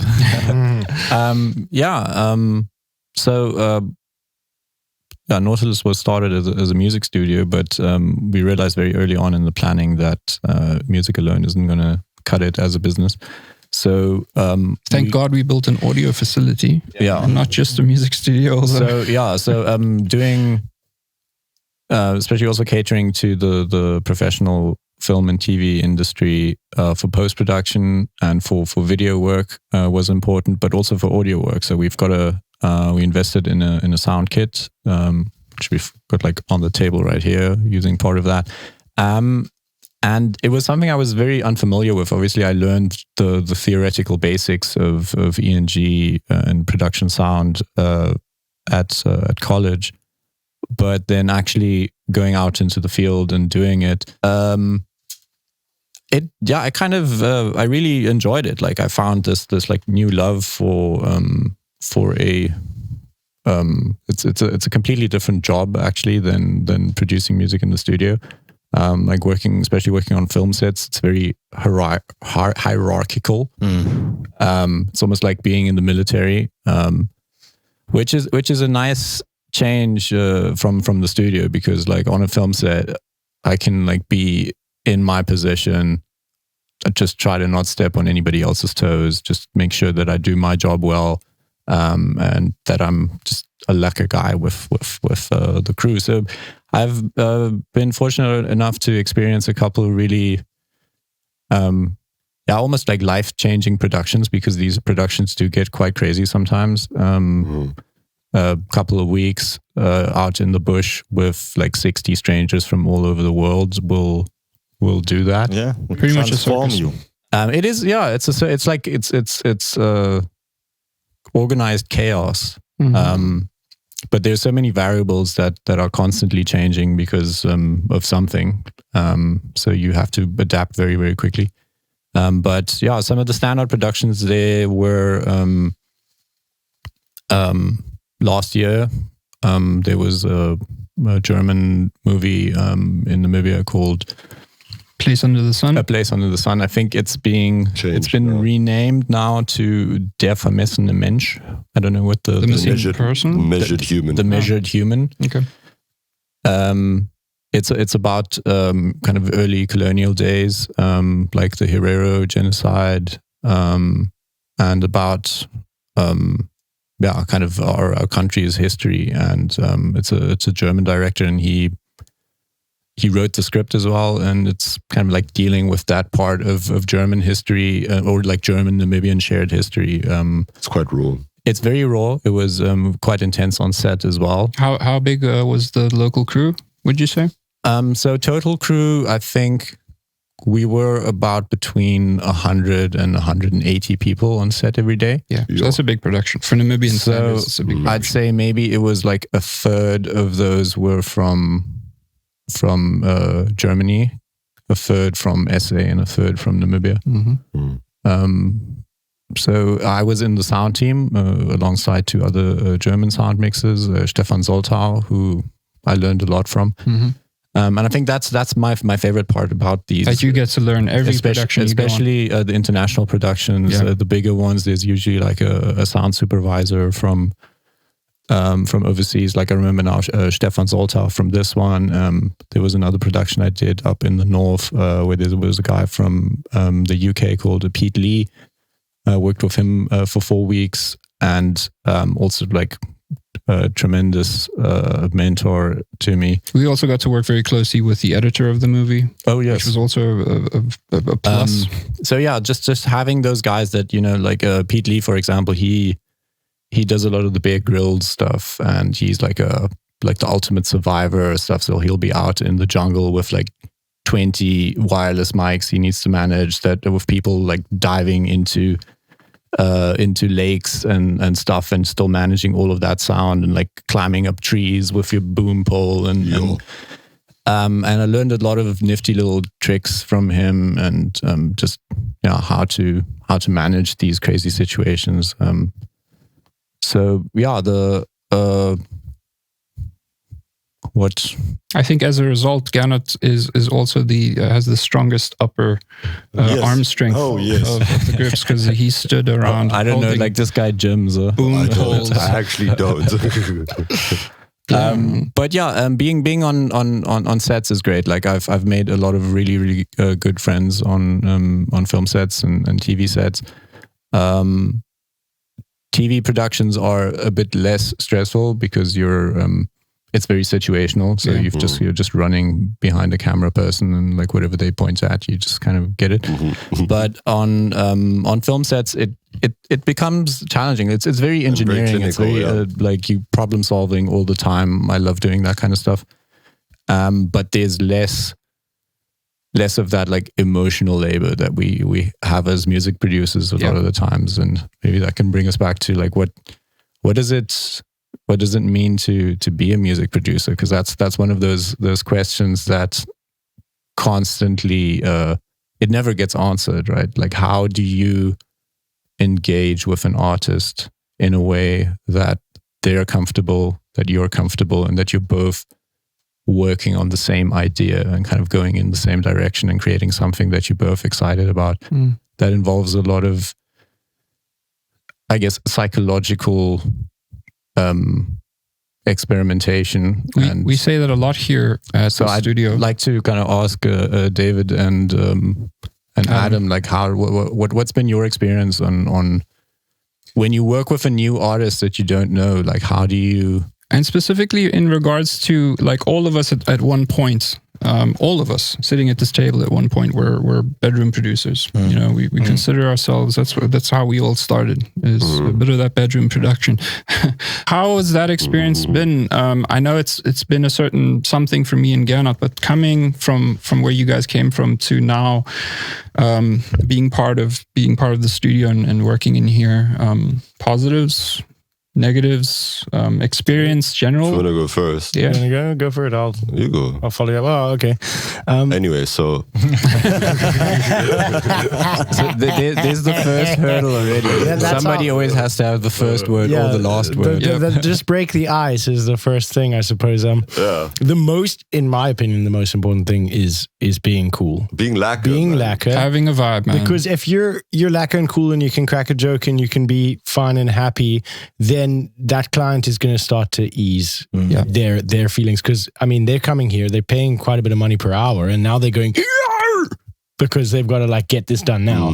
And then they're realizing at the same time, oh man, I might not have the skill required, because now this mic ain't lying to you, man. Like, it is the truth. Like, here we go for the first time. There's no distractions, there's no car driving by. It's now right, and now you're not necessarily right. So, and it messes with people's heads. Like does. The nerves. Nerves is the big thing. So we've got to we've got to constantly be like, yes, no, this is going well, even if we know inside we're dead, because we're going to have to edit this thing or get out Melodyne or do something. So, who knows yet? Not saying that is always the case. That's not always the case. But sometimes you ask most of the time you just ask the singer back when they feel better. Yeah. Wait till they sound like they're having a good day, and then be like, oh, wait, you want to come by for a little track session again? We're round two. But for me, got to be a good hang. You got to be cool. You got to be fun. and nice and happy and excited. You got to be excited about their thing, no matter what it is, even if it doesn't fall within your realm of music. That find something to get excited about. Number 2, moving from the bedroom. When you're in your bedroom, you're most of the time probably making your own music or your friend's music or something like that. So there you're going to have a very natural communication with your friend or yourself or whatever. You're going to know what you're looking for. You guys probably try to make the same music. It's your friend, not your client. And you can cuck him out, or you can do another take. Come on, dude. Like, come on, that's cock. You know what I mean? Like, you can. But the level of excitement is also different because it's a lot more personal. Yeah. So the biggest difference coming in here, and then like now I've got to work with a client, and they have their own music in their head, whatever it is. I have no idea, but you need to be very open-minded. You need to expand your knowledge of music and not try to impose what you like onto them. That's the biggest thing. The fastest way to go wrong with the client is to try to put your music on them. And I'm a culprit. I've done this before where I've put my own flavor on a track and it wasn't best for the track. It wasn't best for the song. I didn't listen to the lyrics properly and go, you know what, this actually needs more of a clap and a this instead of my drums on it because I just want to play drums. You know what I mean? Yeah. Like, so that happens very quickly. That's the biggest mistake. That's the biggest mistake that we need to be aware of and not run into, and try to sort of just poke at them till you get what they're actually trying to, because they might give you a song, because we ask for a song in the beginning and say, hey, give us a song that you want to sound like. Yeah, like a reference track. Then their content is nothing like this reference that they've sent us. So you still have to do a little bit of interpretation. So being lacquer, being open, and just throwing things at them till we get something that also sticks. And then communication, man. Yeah, but that can be hard because we're dealing with people of different cultures and different ways of talking, and they maybe don't understand our lingo. I've run into this quite a lot of times where you text someone or you email them and you say a word and they you can tell they don't understand what you're on about. So you got to like word it in the layman's terms. So number 1, we know what we're talking about. We know this and that and the mic pre and that, but we got to really bring it down to a level that anybody sitting here with us can understand, very basic, keep it basic. Remove the jargon. Keep it happy. I would say remove the jargon. Like jargon is a necessary evil. For us. Right. So if you're talking with somebody in your own field of expertise, then you need to use technical language. That's the time. That's the time to do it. But don't use it to show off how much you know about a thing. Like no one. Let me tell you, like no one cares, man. Yeah. Like no one cares how cool you are with your abbreviation unless you're being cool with it. Unless you're like abbreviating. And they're not here to understand your job. That's right. What you're here for, that's right? why you're here. Yeah. So as producers, a lot of times it's actually our job to remove all of this technical stuff from the artist's perception. And clear, clear the path for them so that they can just express themselves. And we, sometimes as a producer, you have to be a bit more hands-on and kind of like usher along the artist and present them with different ideas, so that in the hope that they'll like their eyes light up here. You're like, okay, they kind of like this. Watch their face. Yeah, watch their face. Watch their body. But sometimes they have a really clear idea of what they want, and they have a strong presence, and then you just try not get in the way. Another thing I've also encountered a few times is having to kind of manipulate artists into giving a better performance. A little bit of that, yeah. You give them a bit of the stick and then a bit of the carrot and some more carrot, and the next thing you know, you got to take. Everybody responds to different things, right? Yeah. Especially if you don't have a relationship with that person. If you're brand new and you're meeting each other for the first time, and the session time starts now and it ends then, you've got to make the best out of that time as possible, right? And the better you know the person, the better you can manage that, right? Like I've had experiences with artists where the artist crying was the one put them in the mood to give that performance. But on the other hand, I've had experiences where they come in and they don't want to go record. They're just walking around warming up for like more than half, and you're like, can we just get something on paper daunting, here? Man. It is very daunting. Yeah, but who comes here, pays a bunch of money to walk around and warm up, but they don't want you. You have to walk them, hold their hand, drag, start pulling. You're like, come on, you get them near the mic, and then they're like, I need to track you. Yeah, it's sometimes you have to get. Some artists perform the best when they're angry. Some artists perform the best when there's 10 people in the room and they're all cheering for them. Some artists perform ego rub. Some people need to be left alone. Yeah, some people need to be left alone. Like draw the curtains, send everybody out, turn off the lights, and just get into your little cocoon. But whatever it takes, right? Whatever it takes. There's no judgment, and I think that's one of the crucial things for a producer. That is our job here. Is to you observe, but don't judge, and try to find constructive ways to accommodate the artist. And you just when they get stuck in something, hit them with like something from completely left field and see how they react. And then once you come up with something spontaneous in the moment and they get excited about it, then that can snowball into something that will really get them amazing. Playing better, and those are, if we think back to like the key moments that stand out for us in productions, I think it's most of the time it's those moments when the air was cleared of some awkward thing, and suddenly people relaxed into something, and then a spontaneous thing happened, and a lot of times actually. That happens when you're in the room together making music, like together, and you see each other. You did a thing. That's so exciting. I'm gonna do a thing as well, and then you become this like one jelly of music. Yeah, we had that experience the other day when we were recording a track with Momo and Saki. Or tracks with Saki, or tracks with Janelle. Whenever we put a band together and let them actually work it out with some mics open, and we, instead of going and recording a bit in a part and putting them together, and then we sit there quantizing, putting two people in a room together is natural quantization. You know, they're going to be more together than with a click, because a click is, a click. It's very sterile and kind of confusing.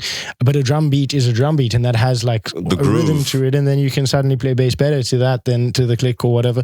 One of my favorite memories from a production is one of Saki's songs, Habidurihina. Just a big shout out to Zacharias Sam. We've done a lot of his stuff, and that again attests to how well the studio was built, because we had Saki through there in the control room. Saki, actually, this was right around the same time we were doing Joharetha's track. It was just after Joharetha's. I think we just tracked the drums for Joharetha, and Saki came in randomly and hung out, and we drank some coffee, and then he played us his new song. And we still had the drums mic'd up. So we're ready to Adam went in. And he stayed in there. And we had perfect isolation. And we made the song. And this was the first time Adam ever heard the song. And that first take is the final take. We jammed it for like 6 minutes, and then you comped it into a 3.5 minute song. And it just came out.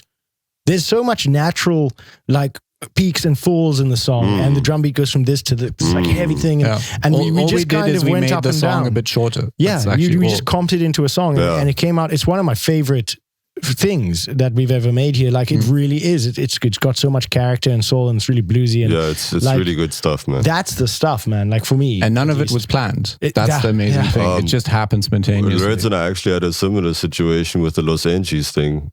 Let's talk about that a bit. It was the studio was closed. It was during our vacation time, and we came in on the Monday and recorded 4 songs, and the last one flopped, man. Heavy. It was not. It's just I was sitting there recording it. My poor ego. After that, I was like, "Yo, bro, maybe we should just stop for the day." And then I see him walk out the booth, the rest of our lives. His face is just like, "Ooh, everything's." I was crying inside. I saw. He sits on the couch and like, "Hey, man, I have an idea," because I'd been playing around with a guitar, not playing it. That's why we call you downstroke. Kids, the trick is simple. You go to drop D and then you use one finger, and that's all you need. And you just do downstrokes. I came up with some weird kind of a riff and put it to a hip hop beat, and Lorenzo started vibing, and then added the bass, and it was a beat. And then by the time the beat was done, the verses were written. He'd written his verse. Got in there. He killed it, man. We had a good time. And from that, showed Gernot. We showed Gernot that night. Weren't even Gernot's really, like, "Yo, you guys are onto something here." It was literally when Gernot said it that night, we were like, wait. We didn't think about this in that sense. We like literally just made this to make ourselves feel better about the session that didn't work out properly. But if Gernot feels something from this, maybe the next person will feel something from this. Because that's and then so the next 2 days, literally like the Tuesday, I come in, he had to go to the bank or something. Come back from the bank and It's 2 beats done. 2 of them even. The next day, same thing. And then Lorenzo just delivered every time. And that also felt like a really nice connection between and I think that really comes through on that EP. It's raw energy. It's so raw. We didn't have any backings. All of those are one takes. Yeah. I wanted it to feel like an authentic performance. Almost, And the last song almost killed me in that booth. Coming out there, I was red in the face. Man. I couldn't breathe. I was like, damn. And that comes across, man. Like when I hear that song, I feel that energy of like, yo, this guy was screaming. It was an 8-0, bro. It was 8-0. It was an 8-0. Oh, what do you expect with one lung and downstroke drive in a room?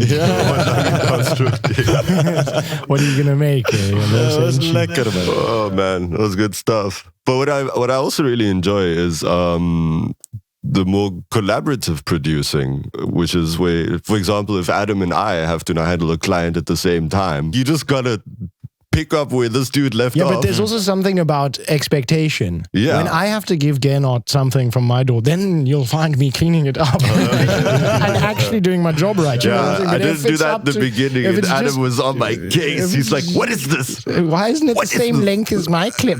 Just to give some context here, so all 3 of us work in different doors, like in different digital audio workstations. We refuse to agree to disagree, basically. Yeah. So I'm in the Pro Tools camp because genre. That's what I was forced to learn at college. And once you're forced to learn Pro Tools, you don't want to quit because it's like a drug, man. You've gone this far. Might as well. You're down this But the rabbit name hole. says it, Pro Tools. You're professional. Logic Pro X. Yeah, so that's the Logic camp over here. Although I also use Logic for like if I'm doing something where I'm writing or I'm arranging or a lot I'm of MIDI work also.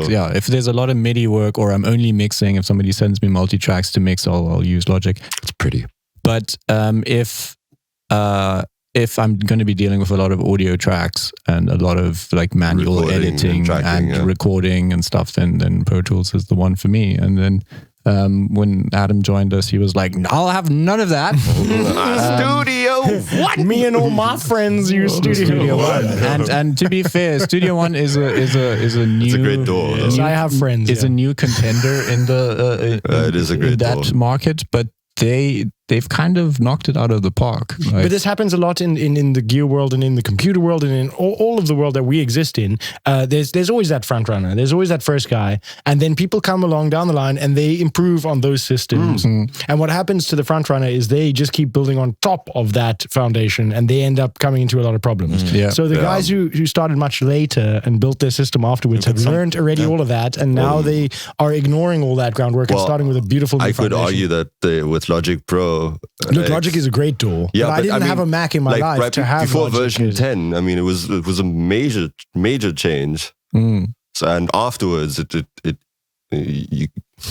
you can't dispute that it got way I think better. that's also one of the big strengths of the studio or strengths of the team at the moment is that we are 5 very different people that work in very different ways. I think when we started the studio, we had this ridiculous idea that we were just going to conform across the board. And especially me coming from Germany, where like conformity. We're going to listen to me now. We're going to get every producer in Namibia to work on Pro Tools, and it was no.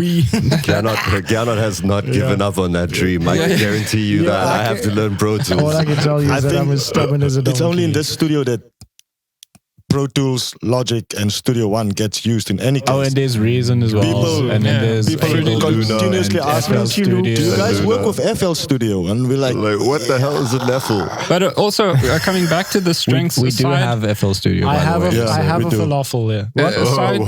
Aside from us working in different softwares or having different opinions about things, it's always like the strength here is that when one of us is working on something, we have 4 other people that we can rely on to come into the room and look or listen to what we're doing. Give constructive feedback. And give constructive feedback based on where they're coming from or where they see it. Because most of all, working in the creative industry, you need that distance from things. If you are the only one, and that's probably the biggest thing we've learned here, if you're the only one working on something, that energy gets transferred into that thing. You get lost in it as 100%. Well. Like you stop seeing the forest for the trees. Yeah, for sure.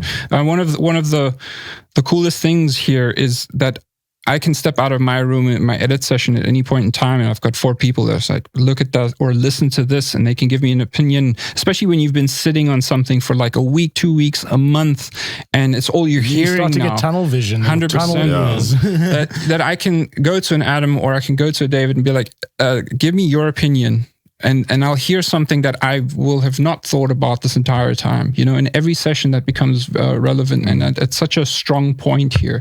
Definitely. I rely so much on like getting my mix to a point where I feel confident enough that I can show it to Adam. And the David funny thing is, then you do show it with someone else in the room, and then you listen to it completely different. You suddenly hear everything, and you're like, "Oh man, that's hot." But 1 minute ago, you listened by yourself in there with the door closed, and you were like, "Oh yeah, I've got it." Yeah, but I mean, the amount you learn from that someone also. else, and this mix is nowhere near. But it's become such an important tool because like we know each other's sensibilities and tastes and things well enough that I don't actually need Rainer or Adam to comment on the song that I'm playing to them. I just need them to be in the room, and then I'll already kind of like feel. I bet you Adam's thinking that this week was too loud. Already started apologizing. I'm so sorry. I didn't mean it. I wasn't. This is weird part at the end of the hook. I'm not sure if I. Anyway, yeah. Let's just. Don't worry, I'll get to it. Let me just mute it here. Stop. That's enough of that. I'm just going to mute this track. In fact, delete. Yeah, because there are no manuals for what it is that we're doing, specifically regarding local music. We talk about local music and Namibian music a lot, but we tend to forget that that's not just one thing. We are multicultural society in this country, and local music can mean 100 different things to a million different people, right? Definitely. And for us as a studio, it was very important to recognize that we are not going to be the authority in 99.9% of stuff that happens here. So to have a second, third, fourth, fifth opinion, whether it's the clients or whether it's the people we work very closely with, was going to make all the difference in the world. Yeah, and just using the resources that we have. I mean, there's so like you can't understate what platforms like YouTube have done for just being able to learn new skills. That's how I got into this. I learned more on YouTube than I did on. Hey guys, I still learn to this day. Every single day, man. And then another tool that's become more and more useful for me is Spotify. I've done 2 Amapiano style albums now. And just for context, this is the most heavy metal person you will find in this part of the world. So he just said the word Amapiano. So was that a challenge? So it took me a little while to kind of get what Amapiano was about, and then using Spotify to listen to some playlists and to like really immerse myself in that music and be like, what is this about? What are the parts? Because with any genre, the sound to an outsider, any genre, like every song will sound the same, right? Yeah. If I play you like 10 different black metal songs, it's the same thing for me. They're all gonna sound like white noise. I ain't gonna lie, it's the same black thing metal for sounds me. like white noise. It sounds like a helicopter's right above me. It's like about to land on my And with Amapiano as well, I was like, yo, this all sounds the same. And then once you listen to like 50 tracks, 100 tracks, you're like, oh, okay, but there's like there's subtleties here. And there's a culture in the music. And there's people that really appreciate these small subtle changes, and that's like what gets them excited, and then you start getting excited about once you almost like decoded the thing, and then you immerse yourself in it. So like for example, I was mixing the kick way too heavy in the beginning. I was like, I know my music. This is what a kick needs to sound like. Kick needs to be there, but in Amapiano it's not. It's just like it's just supposed to like tug at your heartstring. No, just like on your heel, your left foot. Like, just give you a little bit of a lift. Mm-hmm. And a similar thing with gospel. Like you mentioned, like I come from a heavy metal background. Like even rock music was like, no man, that's this is not weak enough. That's weak. We need to be hard and brutal, and everything has to be extreme all the time. Otherwise, like why bother? We will fold and die. Yes. So that was me for pretty much like the first 10 years of my music making career. And then coming in to do gospel, which was sacrilege to me. It's like kind of reverse sacrilege, right? But now gospel is one of my favorite but even gospel genres to produce. In its own is like such a wide genre. Like there's so many different sounds to that. You know? Exactly, and it's literally become my favorite genre of music to produce. First of all, because the people are amazing, really accomplished musicians, serious musicians. They disciplined. They actually rehearse. They rehearse every Sunday, and there's really a spirit in it, right? The spirit is in it, definitely, and it's the purity of the music at the end of the day, you know. Yeah, and there's more of this idea of us all as musicians. While we all have the chops, and we can all riff all day long and show off how skillful we are, but in gospel in particular, there's the higher thing that's served. In that case, it's God or the message or whatever. But people step back and work more as a team and in service of the song, and that helps music. Absolutely. And it's actually a very good lesson. Sometimes you do show a young little. Yeah, but it's like in the right place. In the right place, right? Everything they really walk that line nicely. Everything in its right place, and that's something that I feel is a good example for a lot of music. Find your spot where you can all work together in creating this harmonious thing, and then when you have your moment, you can show off a little bit there for like a second or two, and that'll feel so much more powerful than somebody like a great guitarist just bombarding me the whole time with how well they can shred or something like that. Yeah, for sure. Yeah, man. So what more is there to say? We've covered quite a hefty amount of memories. The future. I think now is a great segue to talk about how we feel about the future of not only Nautilus Studios, but the future of Namibian music, Namibian entertainment. Where's all this going? Not that we have a clear answer on that, but we definitely have 5 years of experience now. And what do we hope? Seeing this from a different perspective. I just add to that and saying the last 5 years have been nothing but a adventure, a pleasure. So much has happened, and we're definitely looking forward to 50 more years. If we get like 10% of the past 5 years in the next 5 years, I think it's a win. It's a win for us. Yeah, for sure. And it's mostly about the people you meet along the way, right? And the people that change your perspective and your perception on things and challenge your assumptions, and I think that's been the most rewarding thing. It's also seeing people come out the woodworks. Definitely. And that's something that I feel we see way more people doing stuff in they're just popping up everywhere. Incredibly talented people, whether it's music across all genres, like across all parts of the country. Like Rundu, I see is the North is happening now, man. Small initiatives like Donlu. Donlu is great. Kaino, Namibia Music, a film festival, like Rocking the Bay, rocking the Rundu thing called? Rocking the boat. Swingsblik, open air festivals coming back now. All of these things. I think Soundgarden, shout out Soundgarden. It just adds to the potential of what this industry can be, And it's good. It makes our work a little bit easier, but it also provides us with enough challenges to stay excited about what happens next. Exactly. It gives us hope for the future and that it's carrying on. Like the L's are very inspirational to me. Vaughn Ahrens, very inspirational. The Vaughn Ahrens drama, bro. The Vaughn Ahrens we've also got a member here from Vaughn Ahrens. Adam plays the drums. Let me hang on the radio. And then we've got VAB. And then bring Ray home. Hashtag bring Ray home. Hashtag come on government. Hashtag come on, he's not that bad. He's only Zimbabwean. Hashtag Uncle Axe, please help us out.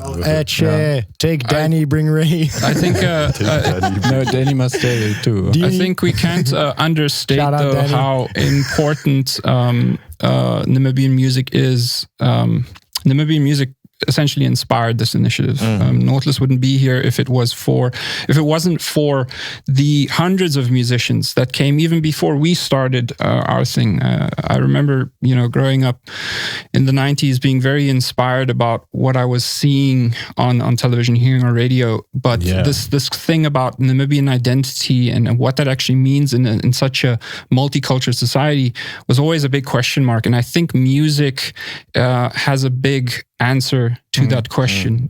When politics is running in all directions and the private sector is running in all directions, the creative industry is what grounds all of that and centers it all and gives us a little bit of an outside look to look at our society and be like, okay, that's actually who we are, who we can be. Music and comedy and theater. Definitely, are film. Film. The arts. The arts are the mirror to society. The kubus that keep our hearts beating at the end of the day. 100%. And there's a big responsibility there. And there's also it's I feel with Namibia and the where we are in our history and where we are with kind of the growth of our population, all that.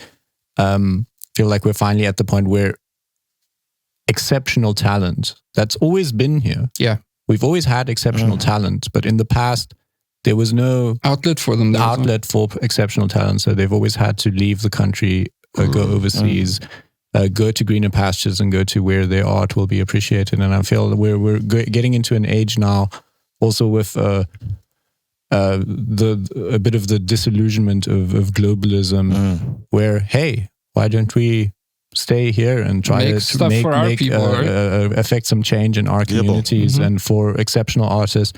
And once again, I need to bring the example of Vaughn there.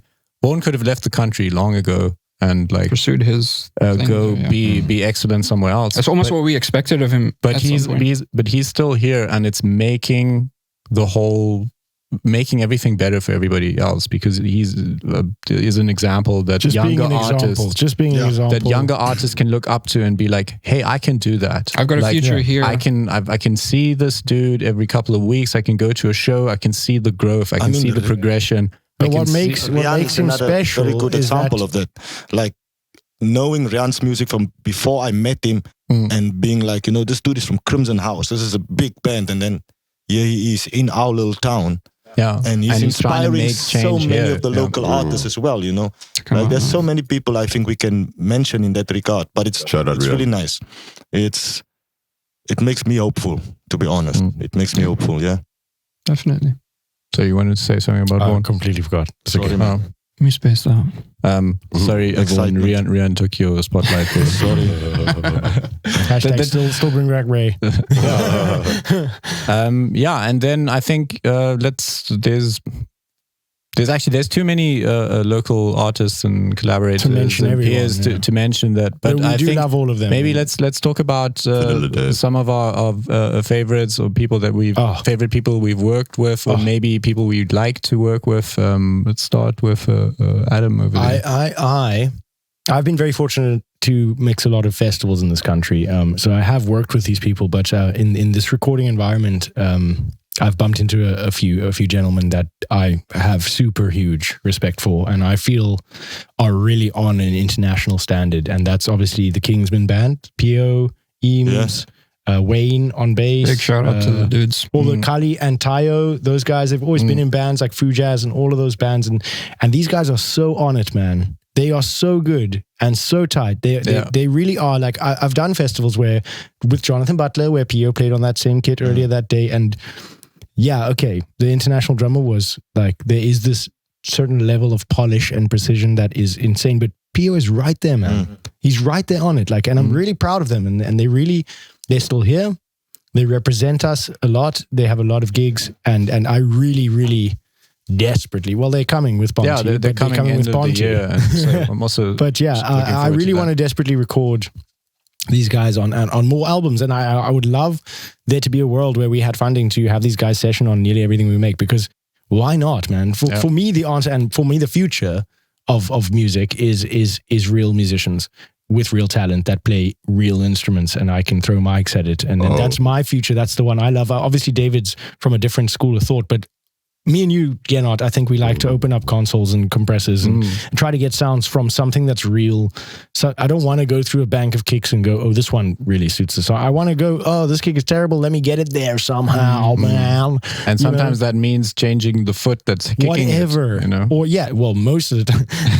Actually, 999% of the time. But yeah, if my perfect future is having musicians in here and tracking albums that are, to me, this is my opinion, music, with real musicians that played together. And that, to me, every song I've ever made that had real musicians on it playing together, those songs came out great, and I'm proud of them. The ones where we put parts together and sent it back and forth and bounced it around, to me, they're a bit dead sometimes. With a lot of programmed sound. I'm sorry, that's just my opinion though. I mean, I love all music and I respect everybody's music and I love the way they make it. And I do love the whole having the little 8 pads there and putting in your beat. And I respect that because that's what Vaughn did essentially in the beginning before he had me in his band.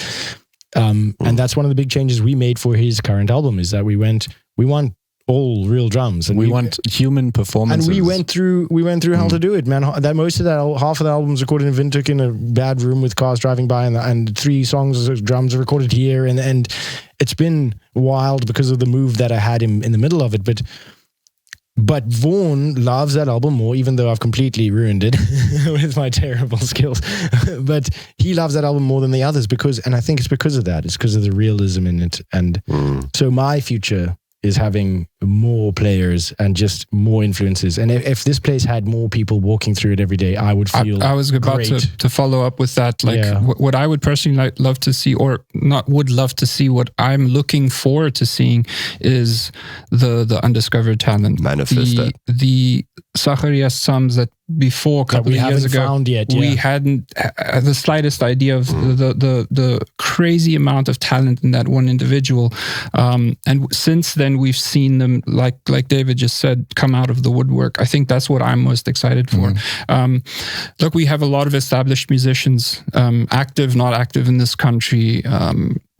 Great. It's all good. Even the ones that are active and relevant right now, it's great. What I personally am really excited about is a future where this isn't a question mark anymore, where this isn't a maybe or a struggle anymore, where a facility like this has put in the work to give this idea to especially the younger generation of people that they can do something with this idea, with this dream that they have, David is a great example of that. I think without us here, who the fuck knows what you would have ever done with your life? You are the first generation of coastal youth that has gotten an opportunity like this, and that fills me with satisfaction, with a great sense of achievement. You challenge our thinking all the time, 100%. with your nonsense, with your chaotic methodology. Exactly. Let's call it that. Okay. But it's if it works, it works. Yeah, there's a very nonconformist way that David makes music and structures his sessions and his beats, and it adds to the idiosyncrasy of what makes you unique as a songwriter and as a producer.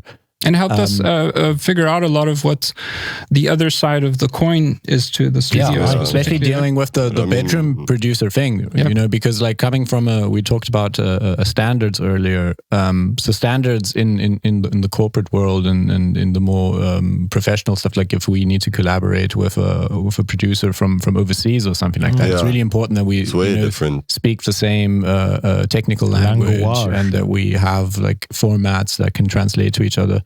But every bedroom producer has their own workflow, has their own piece of software, their own selection of plugins that they use, their own workflow that's very unique to them. So it's a lot easier nowadays to define your own sound, but then finding the balance of how can you then still collaborate with others without constantly running into translation errors. It's also for me the biggest learning curve was just also getting the quality of my work up.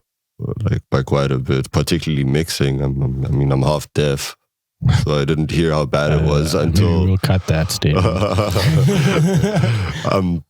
Yeah. Come to Nautilus where we have deaf audio engineers.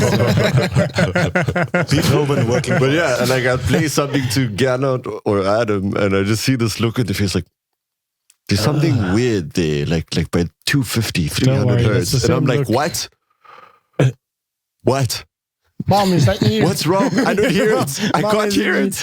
Yeah, But that was kind of the best part about coming here. It's just improving my skill, and I'm sure that many after me will have the same opportunity. We're trying to create that. Yeah, but we're trying to create this culture. It's also a new culture we're starting here for the country, I think. Yeah, there's a huge part of it is just sharing knowledge, man. Yep. And that's why, I'm very, very, very appreciative that you guys let me teach drums here. Well, because luckily Gernot built this place so well, we can actually do that without interrupting the whole world. Drums are loud. They're so loud. So studios, so loud. People might not realize this initially, but especially nowadays, you don't actually need much to be a studio. No. For most genres, you need like one mic.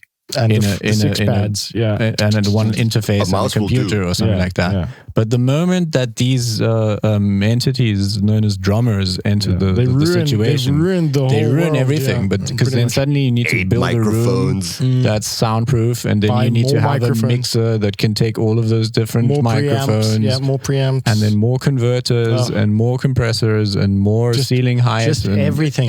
They're just horrible. Drums ruin everything. But going back to the are my discussion. very favorite instrument. There you go. Because without drums, I feel like drums are, first of all, they're after the human voice, they're the oldest instrument. Yeah, they across all cultures, like some kind of percussion. The oldest instrument here.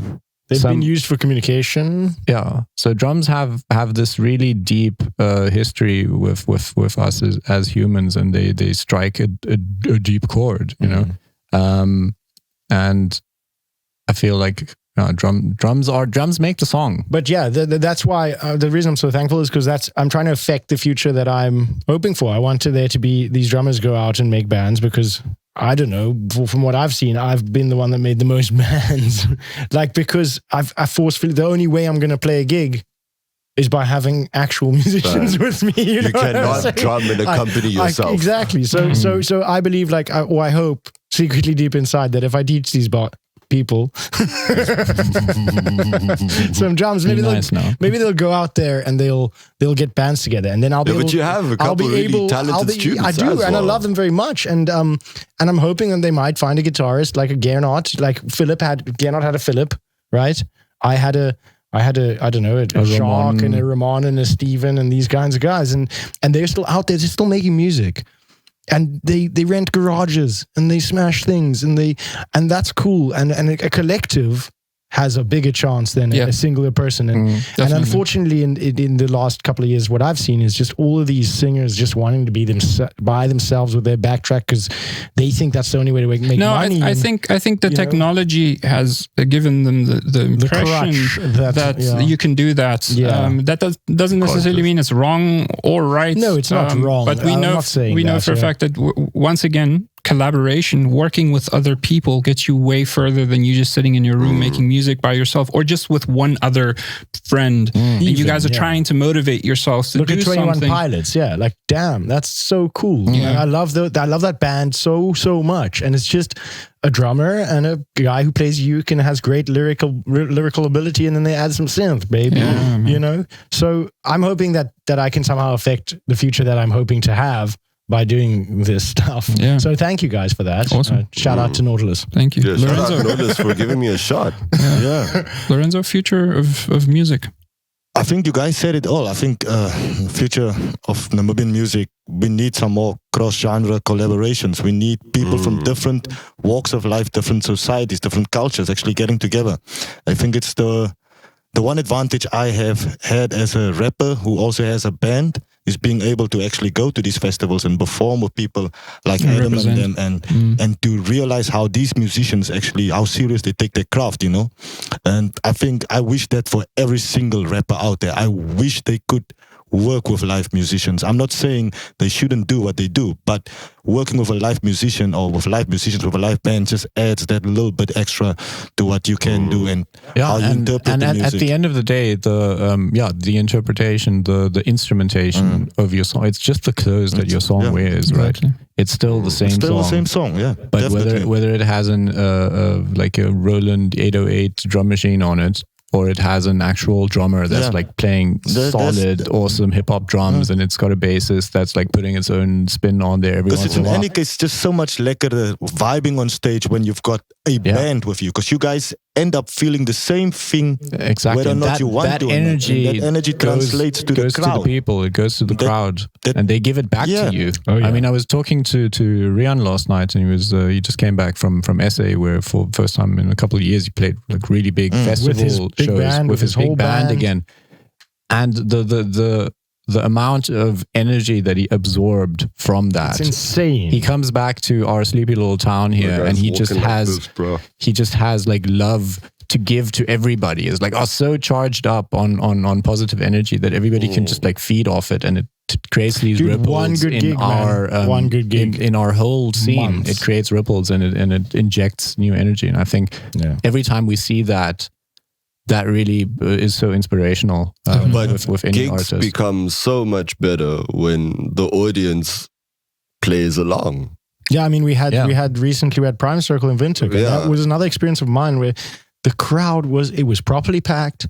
People were enjoying it, and I know COVID's been bad, but I think one thing that came out of it was everybody got a little bit bored at home, and now they kind of appreciate it just slightly. Like it was a huge moment, and it's given me energy for months. That's what you guys can also do. You can pull up to shows. Yeah. Vibe. We were talking about this. The more you vibe, the better they play. Yesterday? I was talking to Rian about this, where it's the music, the way that artists make money is kind of flipped 180 degrees from the past.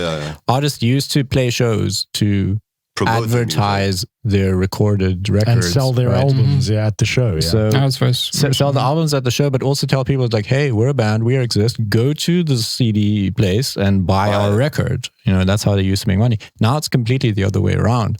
So if you want to support an artist, go to their shows, because the music that they're recording, that they're putting up on Spotify and YouTube and everywhere, that music costs them money. It doesn't make them any money. Even if you stream that thing 100,000 times, you're blue in the face. They're not going to get paid from it. So it reminds me, join the Nautilus Spotify playlist. Yeah, so we can make like 0.03 cents. Every old phone you have in your cupboard, go get it, connect it to the internet, let it loop our playlist. Alfera. But so now like recorded music has become the marketing material for people's to pull up to your show. Shows to get a gig, to get a show. So ticket sales is where it's at, and then through COVID, obviously with restricted patronage numbers, it was limited. It was quite a challenge. But people got inventive, and some people made it work, and that's also really exciting to see. I think our music scene really benefited from this pandemic. Well, it's like it's potential energy, isn't it? Because now you pull back on everybody's getting and now you let it go, and suddenly everybody's going forward faster and together, and they're more aligned, and that's kind of what I feel like happened there. But so I think we want to wrap this up. We don't want to keep everybody here for the whole weekend. We do want to say a quick special thanks to generally everybody that has supported Nautilus from the get-go.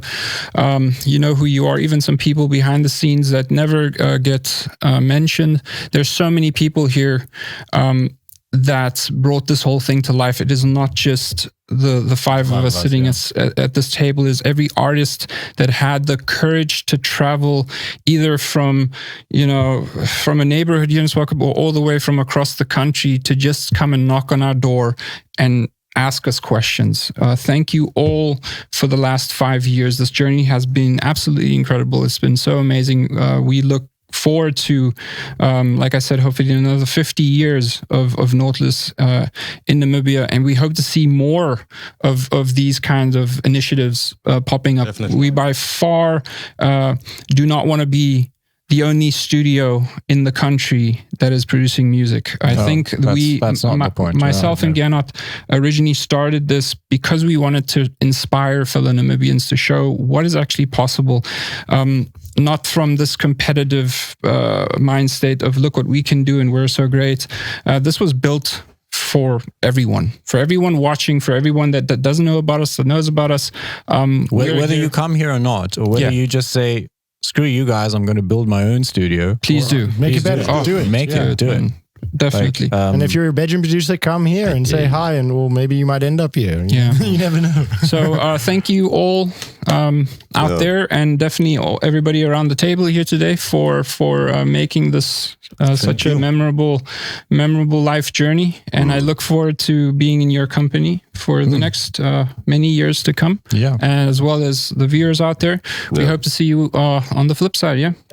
And let us know if you enjoy this kind of format thing. And we need a reason to do more of these. We need a reason to do more of these. If you want to hear us talk about random stuff, drop a comment. Please hit that red little subscribe and the bell button, and all of the things, all of the internet things. Do them. Hi, Mom. But wait! I need to say that though. Shout out to my mom for being shout supportive. out to David's mom. Really, oh yes. No, shout out. She had to deal with the disappointment of a failed doctor as a child. Definitely. Shout out to Gernot's dad. Still stuck by him. So thanks for all the parents. Shout out to all the moms of the world. Yeah, no, shout out to all the And moms the dads that from the stick sons by around us, this table. Yeah, we all have moms, and we all have. That's a fact. Yeah. Alrighty, Okay, cool. peace. Bye bye. Cheers.